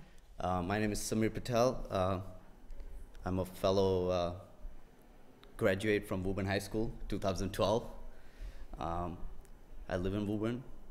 I hear a lot of people coming here and talking about from different towns having an Indian store here. But more than anything, and I hear the word traffic a lot. I don't know if anyone has lived across the street. I've lived there for a few years. And I used to go schooling for 4 years. Used to take the bus. I don't think people realize the traffic that's there. And this is back in 2008 to 2012. We have moved on. We have come, population is increasing, traffic is increasing. Are we doing anything for public safety over there? I don't see, there's signal lights, but is there sufficient stuff like to take care of people? Because like left turn, as you were saying, coming out of that, it's difficult. And beyond all this, I think we need to look at the traffic. Yes, people are going to bring stats. Yes, people are going to bring all different stuff into this from both parties. But more than anything, we need to look at the traffic that's down there, evaluate that, because unless you don't live there and you haven't taken the bus from there, you don't realize what it takes, what the traffic is. And there are kids, let me tell you, in that streets, which eventually right now there's Corona time, obviously there's now schools are opening up, bus goes through that route. And when the bus comes in the morning, there used to be traffic. And when the bus used to come to drop me, there used to be traffic. And I don't doubt it hasn't increased in these years. So that's one thing I would like if you all can take into consideration, but that's just, again, my thought. Thank you. Thank you. Thank you. Is there anyone else who wishes to be heard on the petition? Come forward, state your name and address for the record, and also sign in. Seeing no one, is there a motion to refer this to the Committee on Special Permits and to continue to our July 13th meeting? So moved. So moved, and Second. And on the motion, I'm assuming? For an amendment, or? a comment. Shall I And wait on the till end? motion, Alderman Mercer-Bruin. I just, first of all, there's clearly a need. That was made very clear. There is a need. I don't disagree with that at all. I can think of many different places where this would work. But what I heard tonight in your testimony, I heard people from Woburn, but I heard people from Andover, Medford, Wakefield, Saugus, Malden, Stoneham, Chelsea, Everett, Brookline, Burlington, and Arlington. And what that tells me is that this is going to be a destination site for many towns. So it solidifies for me the concerns I have that were just expressed by that gentleman from Dewey Ave. So there, from my perspective, there are even bigger hurdles for this petition after hearing from the residents that testified tonight. So again, I think this is a great business, would be a great business for Woburn and the surrounding towns, but I am not convinced that this is the right spot. But we'll continue those conversations in committee. Thank you for the time. Thank you. All those on the motion to refer this to the Committee on Special Permits and to continue to our July 13th public hearing, all those in favor? Aye. Motion carries. This matter has been referred to our July 13th meeting. Next, we have a petition by Popeyes, 305 Mishawam Road, Woburn, Mass, for a special permit pursuant to the 1985 Woburn zoning ordinances as amended. Before Attorney Salvati comes up, I'll ask for a 5-minute recess. Is that? So moved. Second. All is in favor? Aye. Motion carries. We are in recess.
off with a petition by Popeyes, 305 Mishawam Road, for a special permit pursuant to the 1985 Woburn zoning ordinances as amended. A communication was received from the planning department. Can I get a motion to make that part of the permit record? So moved. All those in favor? Aye. Motion carries. Attorney Salvati, you have the floor. Thank you. Again, Attorney Mark Salvati. It's actually 57 Arlington Road now in Woburn, working from home. I forgot that the last time. Yeah, we probably would like to have this continued and go to committee. We need to do another filing for site plan review, which I'm going to talk to Ellen Callahan about that being accepted without another advertising, but that's a separate story. So I would ask that I could take any questions now. It's basically going to be about a 24-seat fast food facility, and crystal clear, there is no drive-through here. So with that, I'd be glad to take any questions, but certainly looking forward to discussing any conditions in committee. Any questions or comments from the council? Alderman Mercer Bruin? Just, first of all, and I appreciate Attorney Salvati that your client heard us, or heard me anyway, and some of the other counselors that a drive-through just will not work there. For years, we've been saying no to others. When we get to committee, if we could be prepared to talk about the building, the look of the building, there's a lot of care that went into how the Woburn Village looks. We want to make sure that we stay consistent with what we have going on in the area. That would be one of my #1 concerns, and also a copy of how the in and out is going to work in terms of the traffic. Traffic. Yeah. Sure. Yeah, and I think they're pretty flexible about the facade and what goes on there. All right. Thank you very much. Yep. Any other questions or comments from the council? Seeing none, is there a motion to open the public hearing? So moved. Second. All those in favor? Aye. Motion carries. Is there anyone here who wishes to be heard on the petition by Popeyes, 305 Mishawam Road, for a special permit pursuant to the 1985 Woburn zoning ordinances as amended? Just an add-on, if I could have it continued to the June 15th, just so I could get that answer. June 15th? Yeah. Okay. All right, thanks. Is there anyone here who wishes to be heard? Seeing no one, is there a motion to continue this So moved. to our June 15th Second. meeting and to refer it to the Committee on Special Permits? All those in favor? Aye. Motion carries. This matter has been referred to our June 15th meeting. Thank you. Thank you. Ah, that was a nice, quick one. Next one won't be. Next, we have a petition by Mass General Brigham Integrated Care, Inc. for a special permit and site plan review. A communication was received from the planning department. Can I get a motion President to? Tedesco, I'm sorry to interject. I'm going to recuse myself from this matter. I'm an employee of Winchester Hospital. Thank you. Let Thank the you. record reflect Alderman Mercer Bruin will be recusing herself on this petition. Is there a motion to accept the communication from the planning department and make it part of the permanent record? So- All in Second. favor? Aye. Motion carries. I'll turn it over to the petitioner. Good evening. Glenwood, Rubin, and Rudman, happy to be here this evening. With me this evening are John Fernandez, President of Mass Ioneer, and also President of the applicant, which is Mass General Brigham Integrated Care, Inc. Also with me is Justin Moscow with VHB, our project engineer. And additionally, with us this evening is Ian Downing from Mick Young Kim Design, our landscape architect. Additionally, we have a number of other people from our project team, so at the end, if there's any questions from the council, we'd be happy to entertain them. But on our first slide, this shows the project team as it moves forward. This is the next phase of the larger Montvale project overall, beyond the other phases that have been going ahead. The applicant, Mass General Brigham Integrated Care, is a Massachusetts nonprofit corporation and is seeking site plan review with special permit for its proposal to construct a new 3-story building plus mechanical penthouse containing approximately 62,000 gross square feet with associated parking and site improvements on an approximately 2.5 acre site. Additionally, there'll be parking on a temporary basis, which we'll get into in more detail, on an adjacent 2-acre leased parcel. The site overall is part of the Vale Master Plan and is part of the Technology and Mixed-Use Business Overlay District, the TBOD. There will be 343 parking spaces, of which 129 will be on the site itself, and the additional 214 will be on the temporary parking space that will be fully developed out before the larger parking garage is built at the larger project locus. Additionally, there'll be 7 parking spaces for electric vehicles, and as required, there'll be 1 loading bay that we'll get into as well. The project as designed has a comprehensive stormwater system that focuses on water quality and groundwater infiltration, and as stated, the project infrastructure will also support the planned use and is consistent with the Vale Master Plan. As spelled out on this site in the bullets at the end, the relief we're requesting is site plan review pursuant to 28.6.1.10 to allow for a medical use building dedicated to general outpatient care and diagnosis located within, as stated, the 62,000 gross square foot floor area. Secondly, we're requesting special permit pursuant to section 8.3 to allow parking on a separate lot within 500 feet of the proposed use. Thirdly, pursuant to section 8.6.3, we're looking for exceptions to landscaping requirements for parking facilities. Again, though, this is solely relative to planting of trees in the temporary parking area. We're not looking for any relief from landscaping within the project locus site itself. And fourthly, we're looking for a special permit from section 28.3 to allow for reduced setbacks for the bike racks and the related utility equipment, which is basically on the extreme east side of the project site and the building against the highway right-of-way. In addition, we're seeking approval for all signage, which is spelled out in the illustrative site plan filed with the application. The client, our client, and the development team have met with the City of Woburn department heads, including planning, engineering, public works, inspectional services, police, and fire. Additionally, separate comments have been submitted to the council from the conservation director. Additionally, this past week we did have a meeting where all the project was presented and issues were discussed with the planning board on the 25th. As a result of that meeting, the planning director and the planning board identified 1 additional special permit that we're seeking a request for this evening, for which I've submitted a letter this evening to the clerk. That's from section 5.2.1.4, and that deals with access to the lot, which will be from the ring road of the larger project site, and not from the lot's actual 20-foot frontage, which is on Hill Street. And so with that brief introduction, I'd like to present John Fernandez. Thank you. Can I get a motion to accept that letter, make it part of the permanent record, and to incorporate that request into the to the site plan review and permit application? Second. All's in favor? Aye. Motion carries. Thank you, Mr. President. Thank you.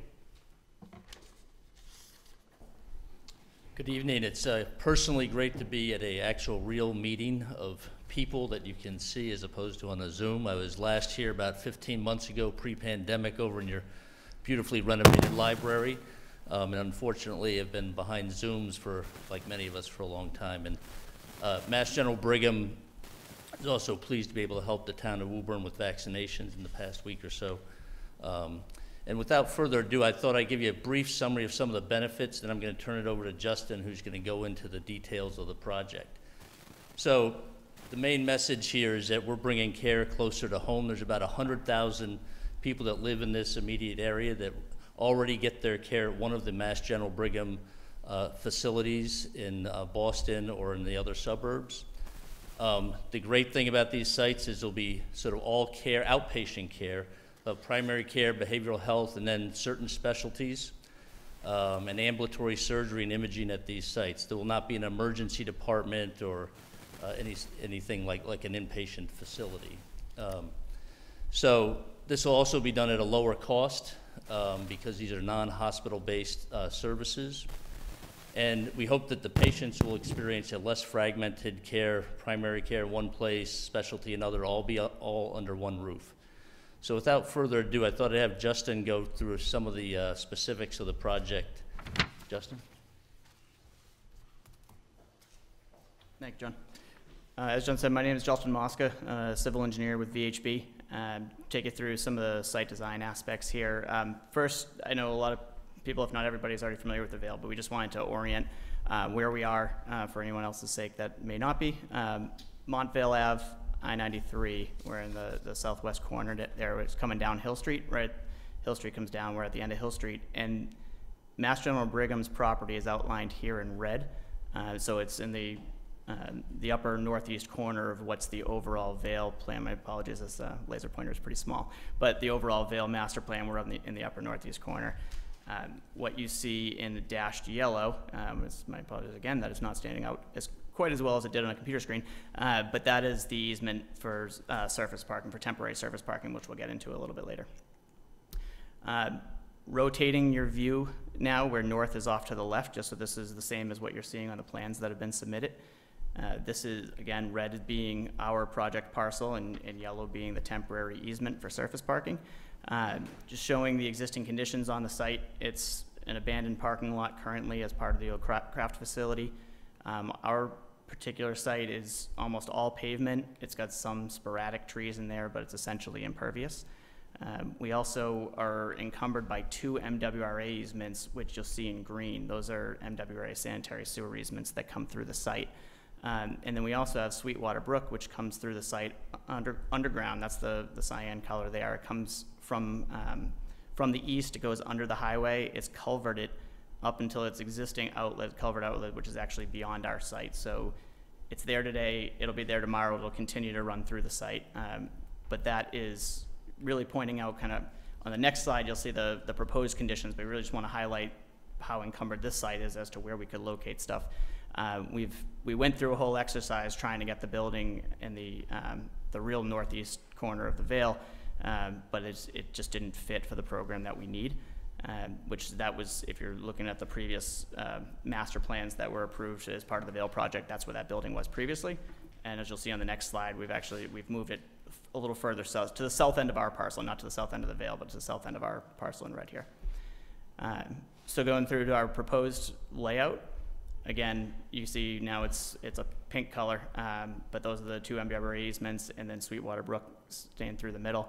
Our building is on the south side of our this red parcel. That's a 62,000 square foot building. Very slightly from what was in the application material. It was 60,200. I think there was a typo in there, so we just wanted to highlight that for everybody. It's still within, it's small, it's about 3% increase there. But it's still within all the tolerance for previous design that was part of the master plan. As was mentioned, our access, so if you look at this small piece in the, what's actually the northwest corner, but the bottom left here, that's our frontage, our legal frontage off of Hill Street. The access for the project will be off of the Vale's driveway, so that's the relief that we're seeking there. But that we'll have pedestrian access from the Vale driveway and bicycle access from the Vale driveway and vehicle access from the Vale driveway. All that will be coming in right around here. If you were in a bicycle, you'd proceed through, and our bike racks are up on the east side of the site, as was mentioned. This is the I-93 highway here, so there's an embankment that comes down. We're going right along the east property there, or the east property line.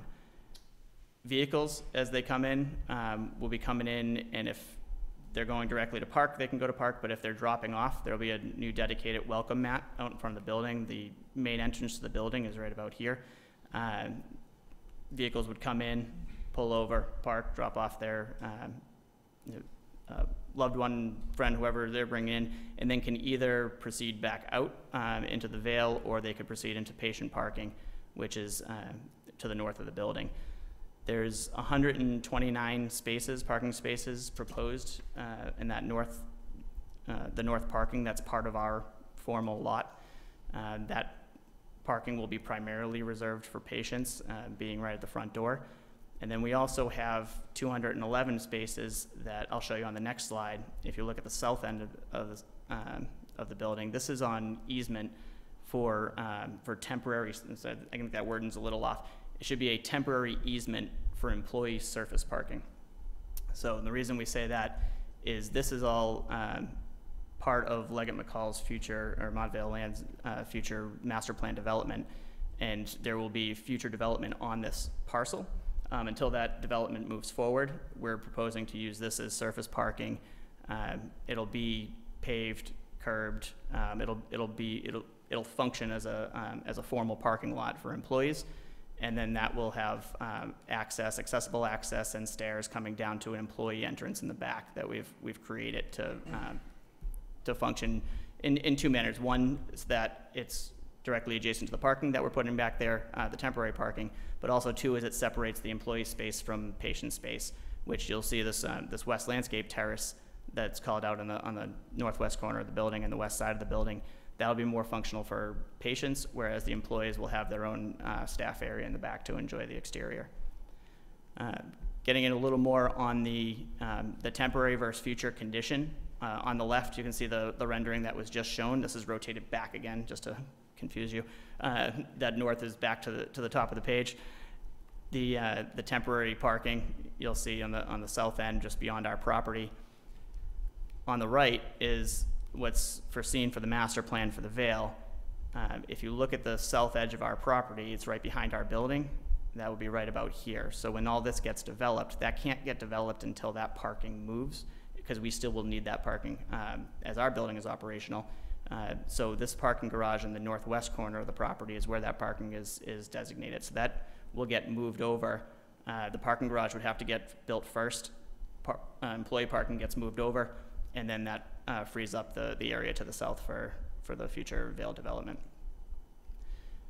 Looking at that same master plan, this is just showing the connectivity for the site. The multi-use path that you see in pink going across the top is the Tri-Community Greenway.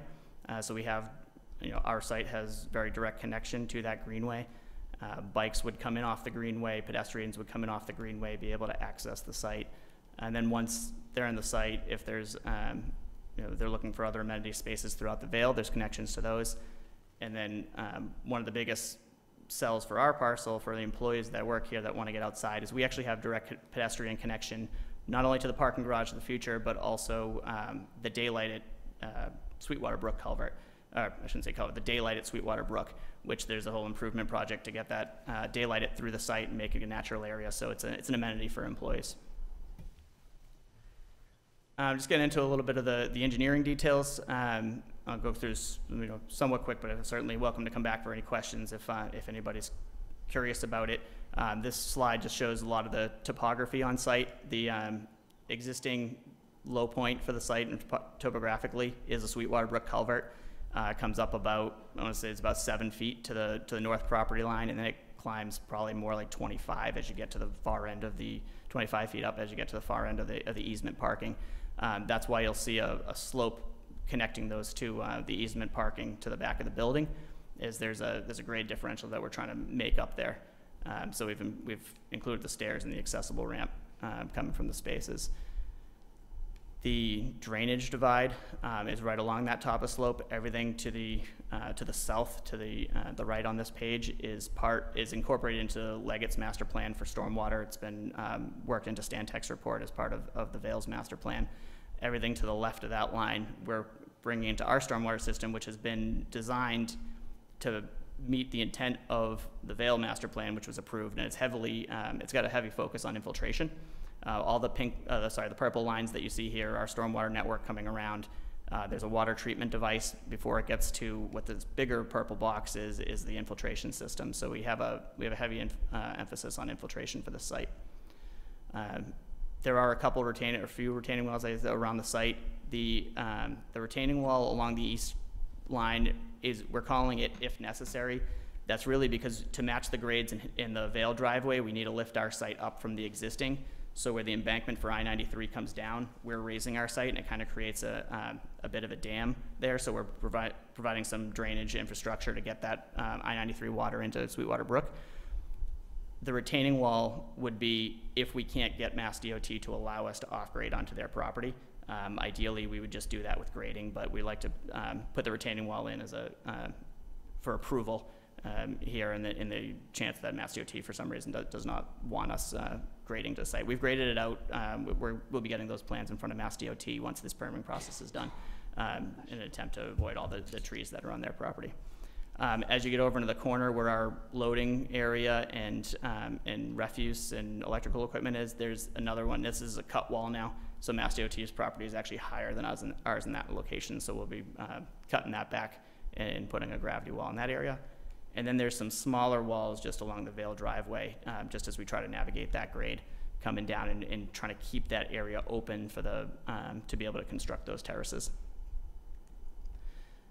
Site utility-wise, we're really trying to focus everything around the footprint of the building.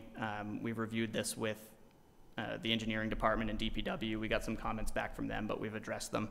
They were minor. Originally, our water lines came into the site and then dead-ended, but we've looped them since. But it's all your standard utilities. It's potable water, electric, telecom, gas, and sanitary sewer.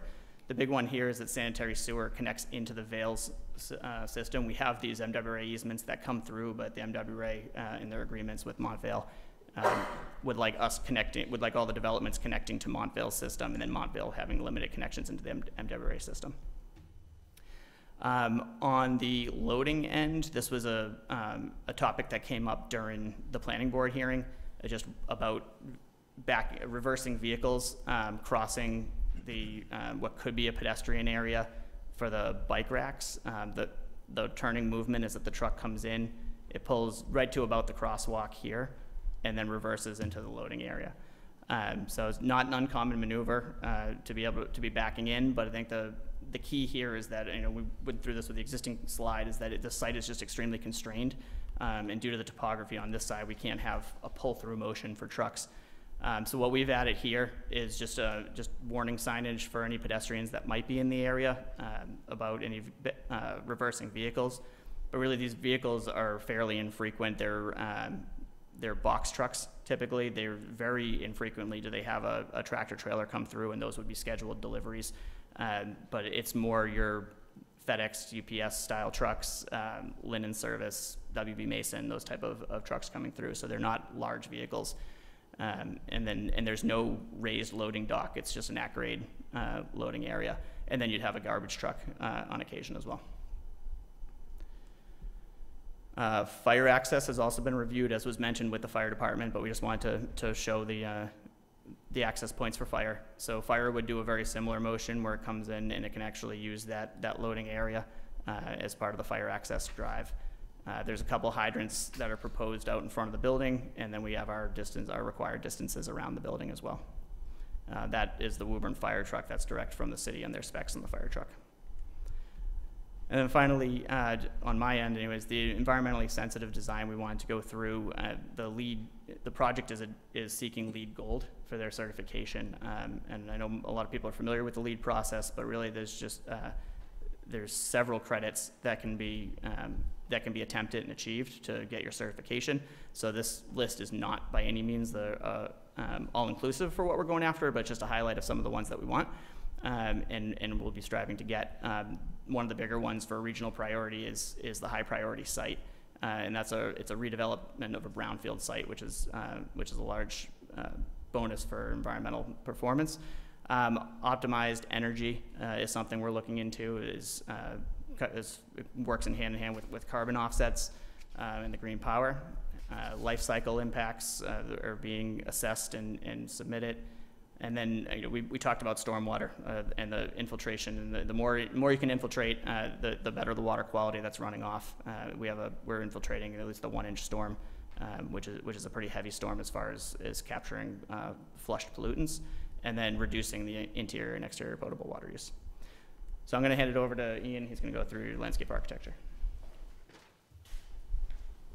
Thanks, Justin. As Justin said, I'm Ian Downing from McYoung Kim Design. We're the landscape architect on the project. We're excited to talk through the landscaping and public realm improvements that'll be included in the project.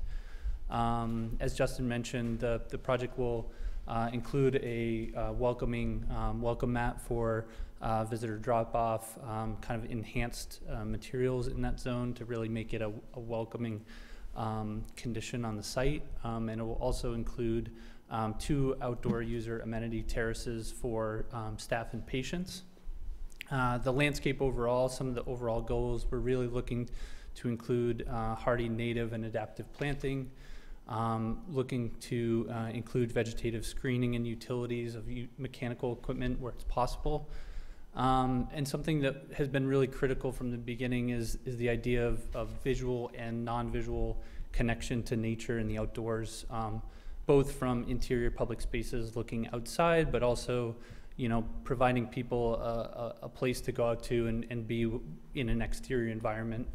And also the non-visual connection, you know, thinking about natural materials in these landscape spaces, wood, stone, and thinking about how light can really play into this, into these spaces. I'll talk a little bit more in just a moment about ADA accessibility, but that's something that's been really critical from the beginning. And as well as connectivity to the master plan, the additional open space, as well as the tri-community Greenway. So this is a view of the west terrace, and this will be more geared towards the patients on site. Again, universal design and ADA accessibility has been something very critical to the design team and to MGB. As part of that, thinking about the overall design and how we can create compliant slopes on site, as well as you know, going above and beyond and really trying to make a comfortable environment for people to access from the larger Vale development and to the entry, parking, and these various landscape terrace spaces. The project will also, MGB's engage the Institute for Human-Centered Design to do a review of the overall project, which is great. And in terms of, you know, in addition to slopes, you know, material selection of the walking surface is something that's really at the forefront of our minds. So thinking about all the sidewalks and walkways will be cast in place concrete with saw cut joints to minimize the amount of bumps. And the concrete pavers will be provided in the specialty areas and the restorative terraces and at the welcome mat. And in terms of the, you know, we're really thinking about how these are detailed, not just so that it looks good on day one, but that it remains durable and maintains kind of flush transition zones and sort of will last stand the test of time. So thinking about in the concrete paver areas, we are including a concrete base to allow a reduced amount of settlement over time. We think that will provide that ADA accessibility and universal design from day one through the course of the project. We're also really interested in the site lighting and really looking to provide a consistent and uniform site lighting throughout. And really thinking about, again, these entry terraces as being moments where we provide enhanced materials. From a landscape perspective, we're really looking to provide all-season interest. We want this to look good in spring, summer, fall, and even in winter time. Again, thinking about hardy, durable planting that will populate the site. We're also thinking about dynamic layered plant communities.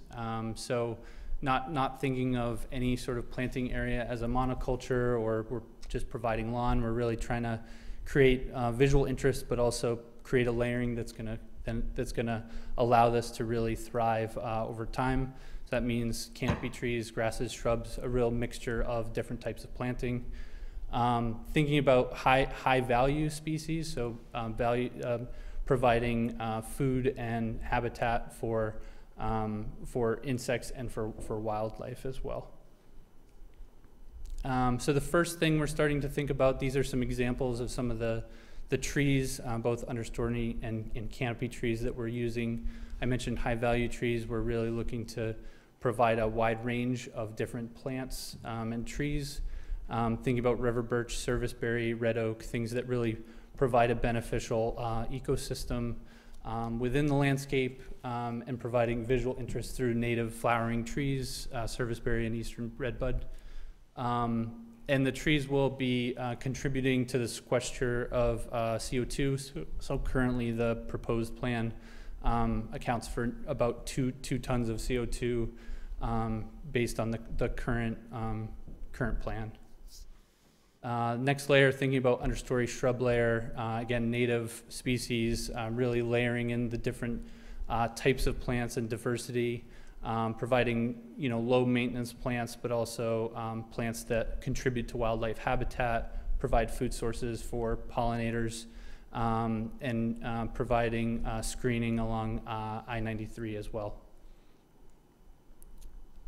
And then again, this idea of this layered planting, thinking about pollinator species even at the ground floor, and ways in which this can bring visual interest, color, even in early spring, provide pollinators and food for that through the seasons. And then at the Restorative Terraces, I think this is a moment where we're really trying to introduce something really special in addition to the rest of the landscaping, but really all-season interest, multi-sensory garden that people can really enjoy. Thinking about plants that have historic meaning traditionally, and how that can play into the goals of MGB, and really see this as a moment of pockets where we can introduce something really unique and can really engage the users that are using this space. So I'm going to hand it over to John to talk a little bit about the public benefits. Thanks, Ian. So if you have allergies, might skip this place in the spring. I'll be there in the fall, winter, and summer with my allergies. But let me talk quickly about the benefits, and then we wanted to open up for questions. So I've listed a few bullets up here that are really important, but I think at the end of the day, we're providing our great care to people that live in this community. And very importantly, we want to be part of this community. We've done that other places. We have provided service, so we look forward to becoming an integral member. And I think if you study the designs, there's a lot of outdoor space and other weekend programming we can do with the town and the city and the other neighbors here. But the big highlights here, we're going to provide great integrated care. We create jobs, about 300 construction jobs and about 235 good healthcare jobs. That ought to help with the economic development. And also, we're redeveloping an abandoned brownfield site, so that's probably in the good column. And then, last but not least, we'll, of course, have a pilot agreement with the city that we're already working on. So if you skip to here's the clicker. There we go. And then here's our timeline. I would the one asterisk that's not on here is that we're going through the designation of need process, which you might have read about in the local paper. And that we have the construction starting in August. We have to first get through that state process, the DON process, before we can begin construction. So that could be delayed, and if that gets delayed, then the project timeline gets pushed out as long as we're waiting for that approval. But we look forward to opening in April, or if it's pushed out a little bit, a few months after that. So I'd love to take your questions, and if you have really technical ones, these guys and gals will answer them. All right. Any questions or comments from the council? Alderman Campbell. I was looking at the planning board comments. They were talking about that the proposed development is in direct conflict with the master concept plan that we approved for the site. I tend to agree, and I guess I wanted your opinion about that, because when we approved this, it was my opinion that medical offices would be going in there, but we talked about making sure that something went in there where there was not going to be a lot of traffic. And this is definitely a use that is going to produce a lot of traffic going into the site. So I guess, do you have a comment on that? I think our comment on that, as we presented it to the planning board this past week, is we view the master plan for the Vale overall as a concept plan, and that basically the development agreement provides for that, and that in our view the city council has discretion to make determinations that the project as proposed is well within the overall footprint of that master plan. So we disagree with that comment from the planning board. Right, okay. But just so you know, I mean, and I do want to go look back on our notes, but we had many discussions about the traffic issue and especially coming into the site, leaving the site. We have so many different homeowners that will be living in that area, as well as the assisted living facility of over 300. So there is an issue there, having a hospital go in. I know that it's more of an outpatient hospital. And it does sound at first, wow, that would be great. We have assisted living right up the street. Why not have something like this? But I do think we need to look at whether this is the right choice for that area, mainly because of the traffic that that's going to produce. Is far more than I think, at least for myself, I don't want to speak for anybody else, but far more than even what we had talked about when we approved this. At least that's my opinion. But I'm going to be going back to look at what we talked about when we approved the concept. I would just like to say in response as well, ma'am, that we look forward to that continuing discussion with engineering and at the committee level. And I think that discussion has been advanced to some degree already, and we look forward to those continuing discussions. But we're confident. Advanced in what way? I'm sorry? Advanced in what way? You said you had discussions with the engineering and you... Yeah, back in April, there was a full presentation, as I indicated, back on the 13th of April, and Yeah. All of that was discussed with all the department heads. I wasn't part of that personally, so I can't speak to the details, but we do understand your concern and are happy to continue to engage on that. Okay, and what came out of that meeting from the engineers department? I think comments have been filed with that, but I'm not... I believe he's referencing the entire memo, which it was a department head meeting which had all the different city department heads there, and I think this comment letter reflects the comments of that meeting. Right, okay. He just made it seem like you talked about the traffic, obviously, and that maybe you came up with some sort of idea to alleviate some of the traffic? No, I would say that the design as presented with the ring road and with the traffic studies as presented for the larger plan as well as this project, in our position, is that traffic is not an issue, especially too with the whole development agreement and all the improvements that are being done with traffic, intersection improvements, lighting, lights, etc. Those issues have been, vetted and in our view addressed, but we're happy to continue to engage the engineering department with that. Okay. Another question, the setback that you are asking us to allow, what is that? You're looking for a reduced setback to accommodate certain equipment. What is that exactly? I think it's the bike rack and utility related stuff, correct? Correct, yeah, I'll go back to the site rendering here. If I can find it. There it is. So in the back of the site against Interstate 93, we have a bike rack that's essentially right on the property line.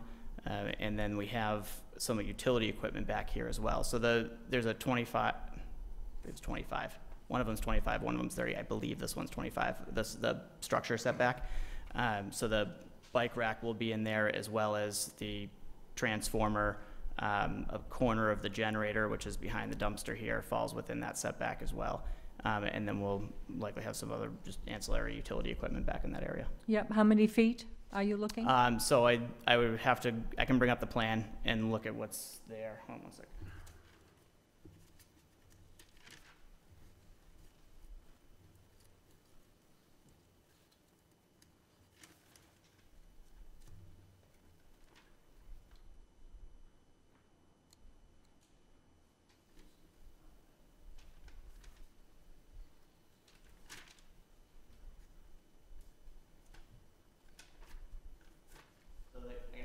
will actually depend on what portion of the bike rack we're looking at. It's about 3 feet to what's above ground, but then the pad itself is right on the property line.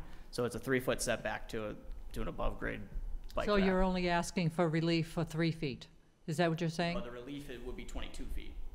It's 3 feet off the property line, but the setback is 25. Okay, okay. And then the other equipment is back here. The other equipment's about as close as 6 feet. Okay. Just a comment about that. I mean, you're talking about a 2.5 acre piece of property that you purchased and you're putting a building on it. And you're talking about asking for relief of 22 feet. It seems that you should be able to have been able to fit the building in the space for 2.5 acres. I'm not sure. Just to clarify, the relief's on I-93, right?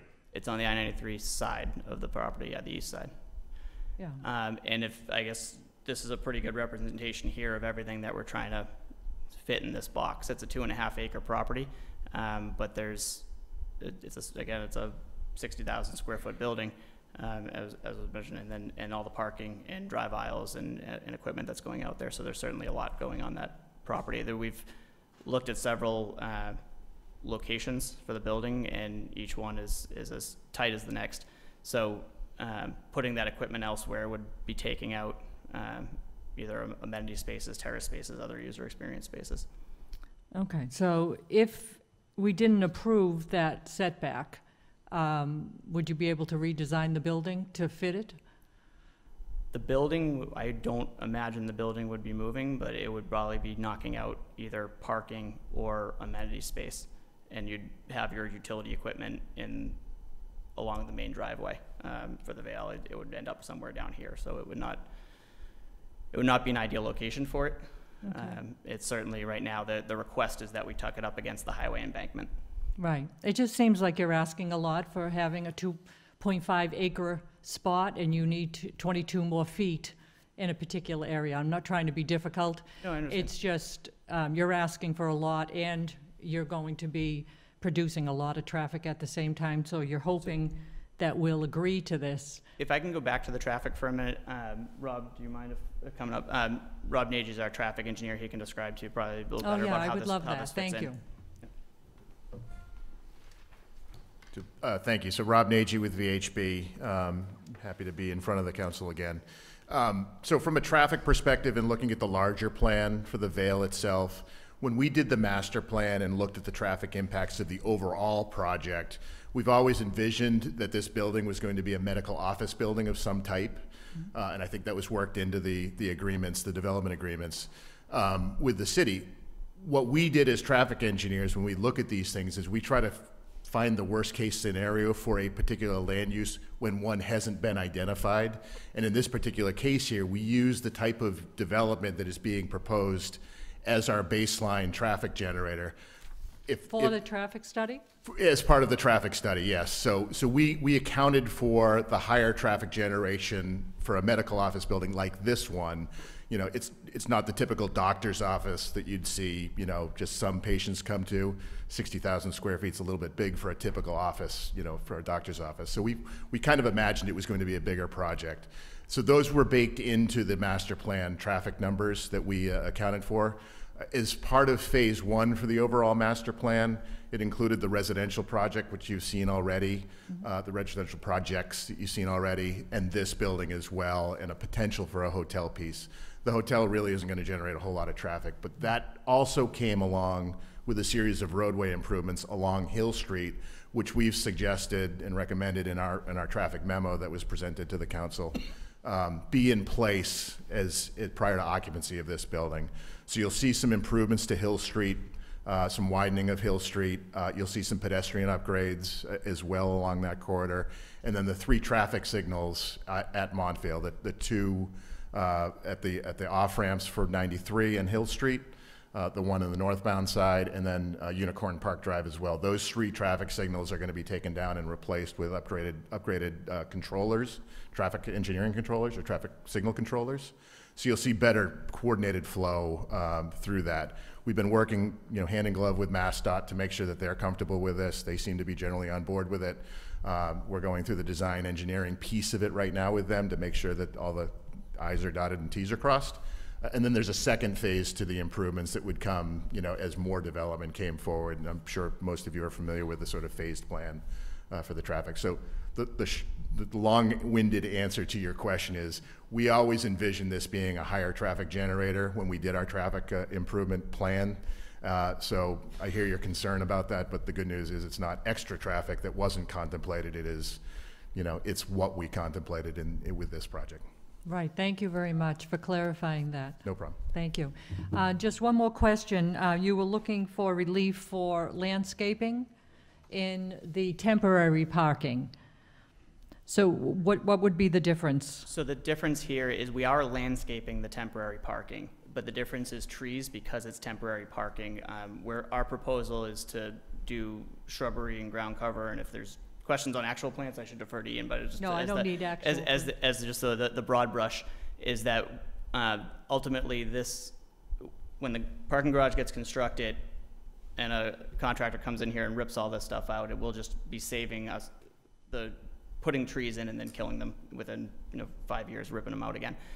So the request is that there's an ordinance requirement for a certain number of trees in a parking lot, but where this one is temporary and isn't intended to be there long, those trees wouldn't go in. We'd still be landscaping it. You actually just answered my question. So you're anticipating that this temporary parking would be for about 5 years? Yeah, it'll ultimately be market driven, but that's the expectation. Okay. And do you have a design or what you were thinking, or can you get a design with the amount of landscaping that would be required, that the city does require? Because I'm not inclined to cut out any type of landscaping. 5 years to me seems like a long time. I mean, that's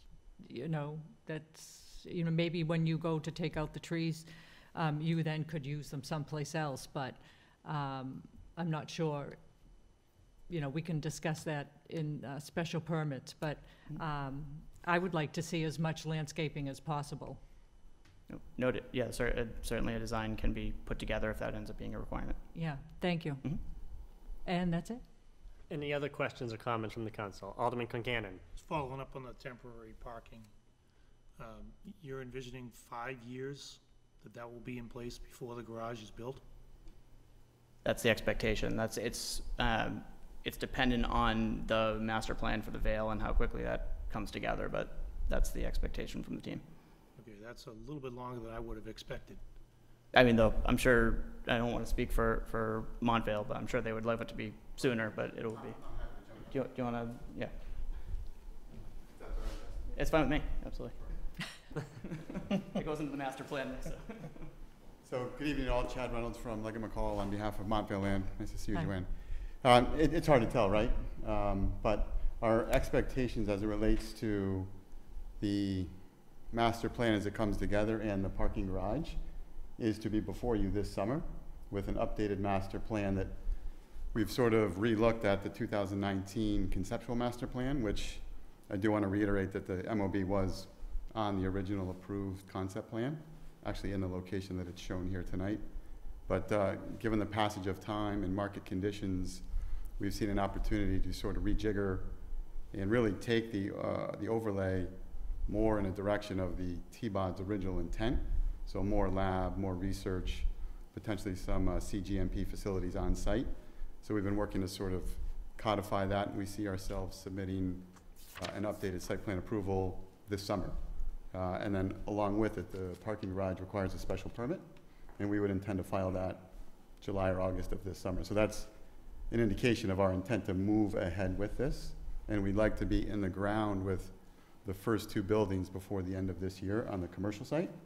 And once those first 2 buildings are under construction, the next thing that would happen on site would trigger the need for that parking garage. So as Justin said, 5 years, if you have to pick something to talk about, possibly, and it is market driven, but from a tempo perspective, it's our desire for obvious reasons to move forward quickly.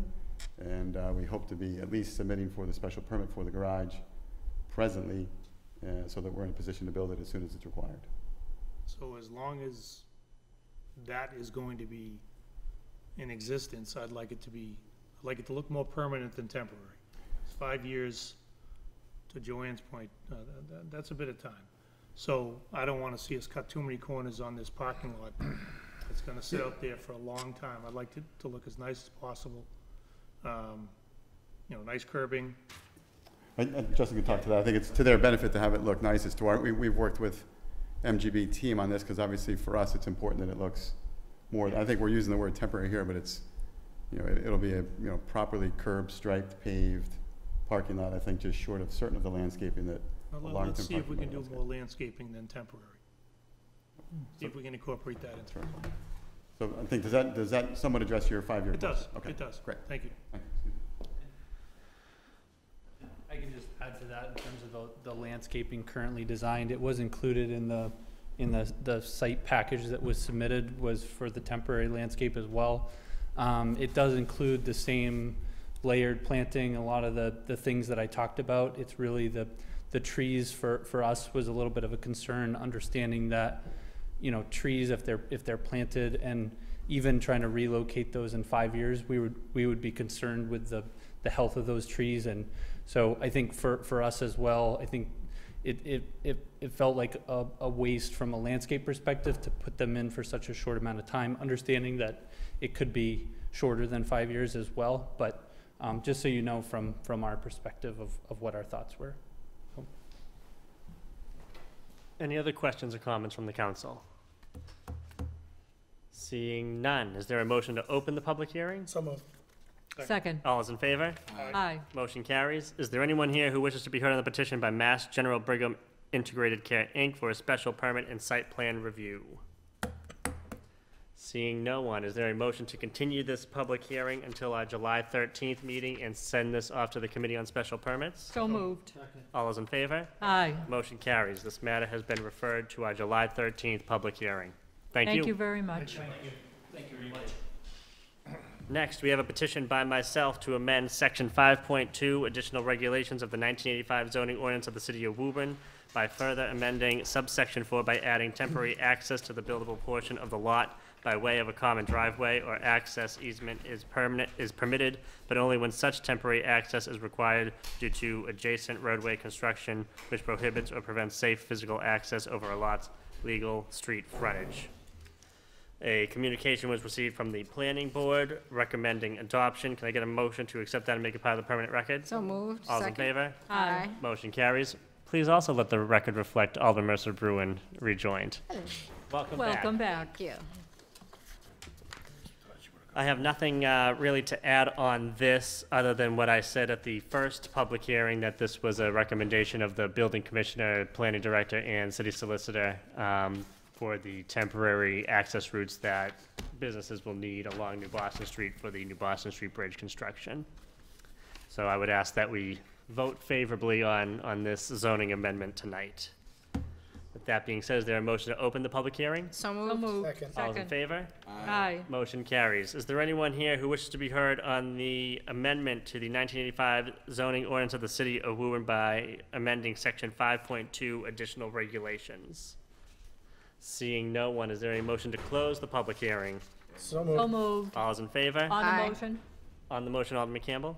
The planning board gave it a thumbs up, a favorable recommendation, and so I will be voting for this tonight. Thank you. All those in favor of closing the public hearing? Aye. Aye. Motion carries. Is there a motion to adopt the zoning amendment? So moved. So moved. All those in favor? Aye. Motion carries. Next, we have a petition by myself and Alderman Ferrulo. I've already spoken on this at the last meeting. It's the definition change for restaurant full service. It would just be including outdoor seating and rooftop dining into the full definition of restaurant full service. With that being said, can I get a motion to accept the communication from the Woburn Chamber of Commerce? So moved. All those in favor? Aye. Motion carries. That's all I have to add. Alderman Ferrulo, do you have anything you'd like to add? we're good. All right, is there a motion to open the public hearing? So moved. All, second? No. Second. All those in favor? Aye. Motion carries. Is there anyone here who wishes to be heard on the petition by myself and Alderman Ferrulo relative to amending the 1985 Woburn zoning ordinances as amended to further amend the definition of restaurant full service in Section 2? Good evening, Mr. President, members of the council. John Paul Martinetti on behalf of Martinetti Real Estate, 304 Cambridge Road, Woburn. Kind of just a general comment as it relates to a few of the items on the agenda this evening. This one in particular as it relates to restaurants. I know that the council was so kind as to modify zoning that ultimately did benefit the property at 304 Cambridge Road. And I know the topic of patio has come up in recent time. But more just a general comment on behalf of this. Changes happening up on New Boston Street as it relates to the bridge, and obviously the petition earlier this evening, all kind of in the vicinity of or impacting 3 of our properties here in town. And just generally a thank you for your efforts in addressing some of these zoning considerations and helping us amongst other owners and businesses do work here in Woburn for the benefit of not only the city, the residents, and local business owners. So just a general thank you. Thank you. Thank you. Is there anyone else who wishes to be heard? Make a motion to close the. No. Can I get a motion to continue this public hearing to Continue our the June public 15th So moved. public hearing? We'll do this in conjunction with the other rooftop dining requirement zoning amendment that Alderman Demers, Alderman Ferrulo, and myself sponsored. Yeah, June 15th. So is there a motion to continue to June 15th? So moved. All those in favor? Aye. Motion carries. Let me take the motions, Joe. Just trying to help you out, Mr. President. We have no unfinished business of the preceding meetings, no committee reports, no citizens' participation. We have a communication from State Representative Rich Haggerty regarding budget earmarks included in the FY 2022 House budget. Can I get a motion to accept that communication and make it and place it on file? So moved. So moved. All those in Second. favor? Aye. Motion carries. We also have a communication from the city solicitor regarding the rescission of the state of emergency and remote participation and what that rescission will have on the impact of remote meetings. To sum it up, no more remote meetings. Can I get a motion to accept that communication and place it on file? So moved. All those in Second. favor? Aye. Motion carries. Oh, Traffic Commission. Is there a motion to adopt the first petition from the Traffic Commission to add a stop sign northeastbound at Jones Avenue along with Bank Street? So moved. Second. All those in favor? Aye. Motion carries. Also from the Traffic Commission, we have an order to adopt a stop sign at Jones Avenue, stop sign northwestbound at Longwood Avenue. Is there a motion to adopt the order? So moved. Second. All those in favor? Aye. Motion carries. Next, we also have another stop sign from the Traffic Commission to adopt a stop sign at East Exeter Avenue, westbound at Longwood Avenue. Is there a motion to accept that and adopt the order? So moved. Second. All those in favor? Aye. Motion carries. Next, we have an order by myself to amend the municipal code of the city of Woburn as amended by further amending and by revising Title II, Article 28, compensation of officers and employees as follows, by amending the alternate's salary on the Board of Appeals from $1,350 to $4,500, and that such increase be effective July 1st, 2021. It was brought to my attention that the alternate is paid less than the other members of the board, but the alternate also has to attend all meetings of the board. They just might not be able to vote. I'd have thought that if they have to go to every meeting, they should be paid the same as all the others. So this does need 2 readings, so I'll just ask that we make a motion and lay this on the table. So moved. Second. All those in favor? Aye. Motion carries. Make a motion that we adopt the next resolve regarding the satellite parking. Second. All those in favor? Aye. Motion carries. Also make a motion that we adopt this resolve regarding traffic on Commerce Way, and I won't bore everyone with a lot of details, but the last few weeks, it's been, there's no other words for it except for a horror show on Commerce Way. The traffic is backed up from 12 to 2. Something is going on with those lights. and we need to get to the bottom of it. And we had a similar situation. Which way? Going out or coming in? Going out. And we had a similar situation with the problem that was fixed, thanks to Rep. Haggerty and many others, at the Chick-fil-A light. And he actually, State Rep. Haggerty and I talked last week, and he did provide me with an update, and that issue has been resolved. But if you were over there last weekend on Saturday and Sunday, you would have seen that we were right back to square one. But that has been resolved. But the bigger issue here is, of course, we're going to have problems with these lights. I understand that. They're very complicated. The software is very complicated. But my concern is, if you see the communication we got from Rep. Haggerty on Washington Street, people had this information about what was going on. I did not. So I get the calls, and when people want information, I need to be able to communicate it. The mayor needs to be able to communicate it because he also gets the calls. I really think there needs to be some way that when we get this information about what's happening, if it's a problem, what the problem is, post it on the website or whatever various social media things that we use here at the city. Everybody uses their phone. Information is power, and when people have it, it helps. The problem might not get fixed right away, but at least people know that in the background, it is being addressed. So that's part of what my communication here, and the most important part as far as I'm concerned, is we need to come up with a workflow about how this information comes from, whether it's a city engineer or Mass DOT, or whatever the organizations are, how it flows down. And I thought maybe the Infrastructure and Public Lands Committee is a good place for us to try to figure that out. So I ask that you adopt the resolve. If you have any concerns about it, I'd like to hear about it. But that's what I'm asking for. Is there a this motion evening. to accept the email communication, make it part of the permanent record as well? So Yes. moved. Second. On the motion, Alderman Ferullo. Just as a matter of information to the chair, the Commerce Way lights at Market Basket were not working again today. They were only letting 2 cars out. They were just not flowing. And then also Washington Street headed toward Reading from Staples.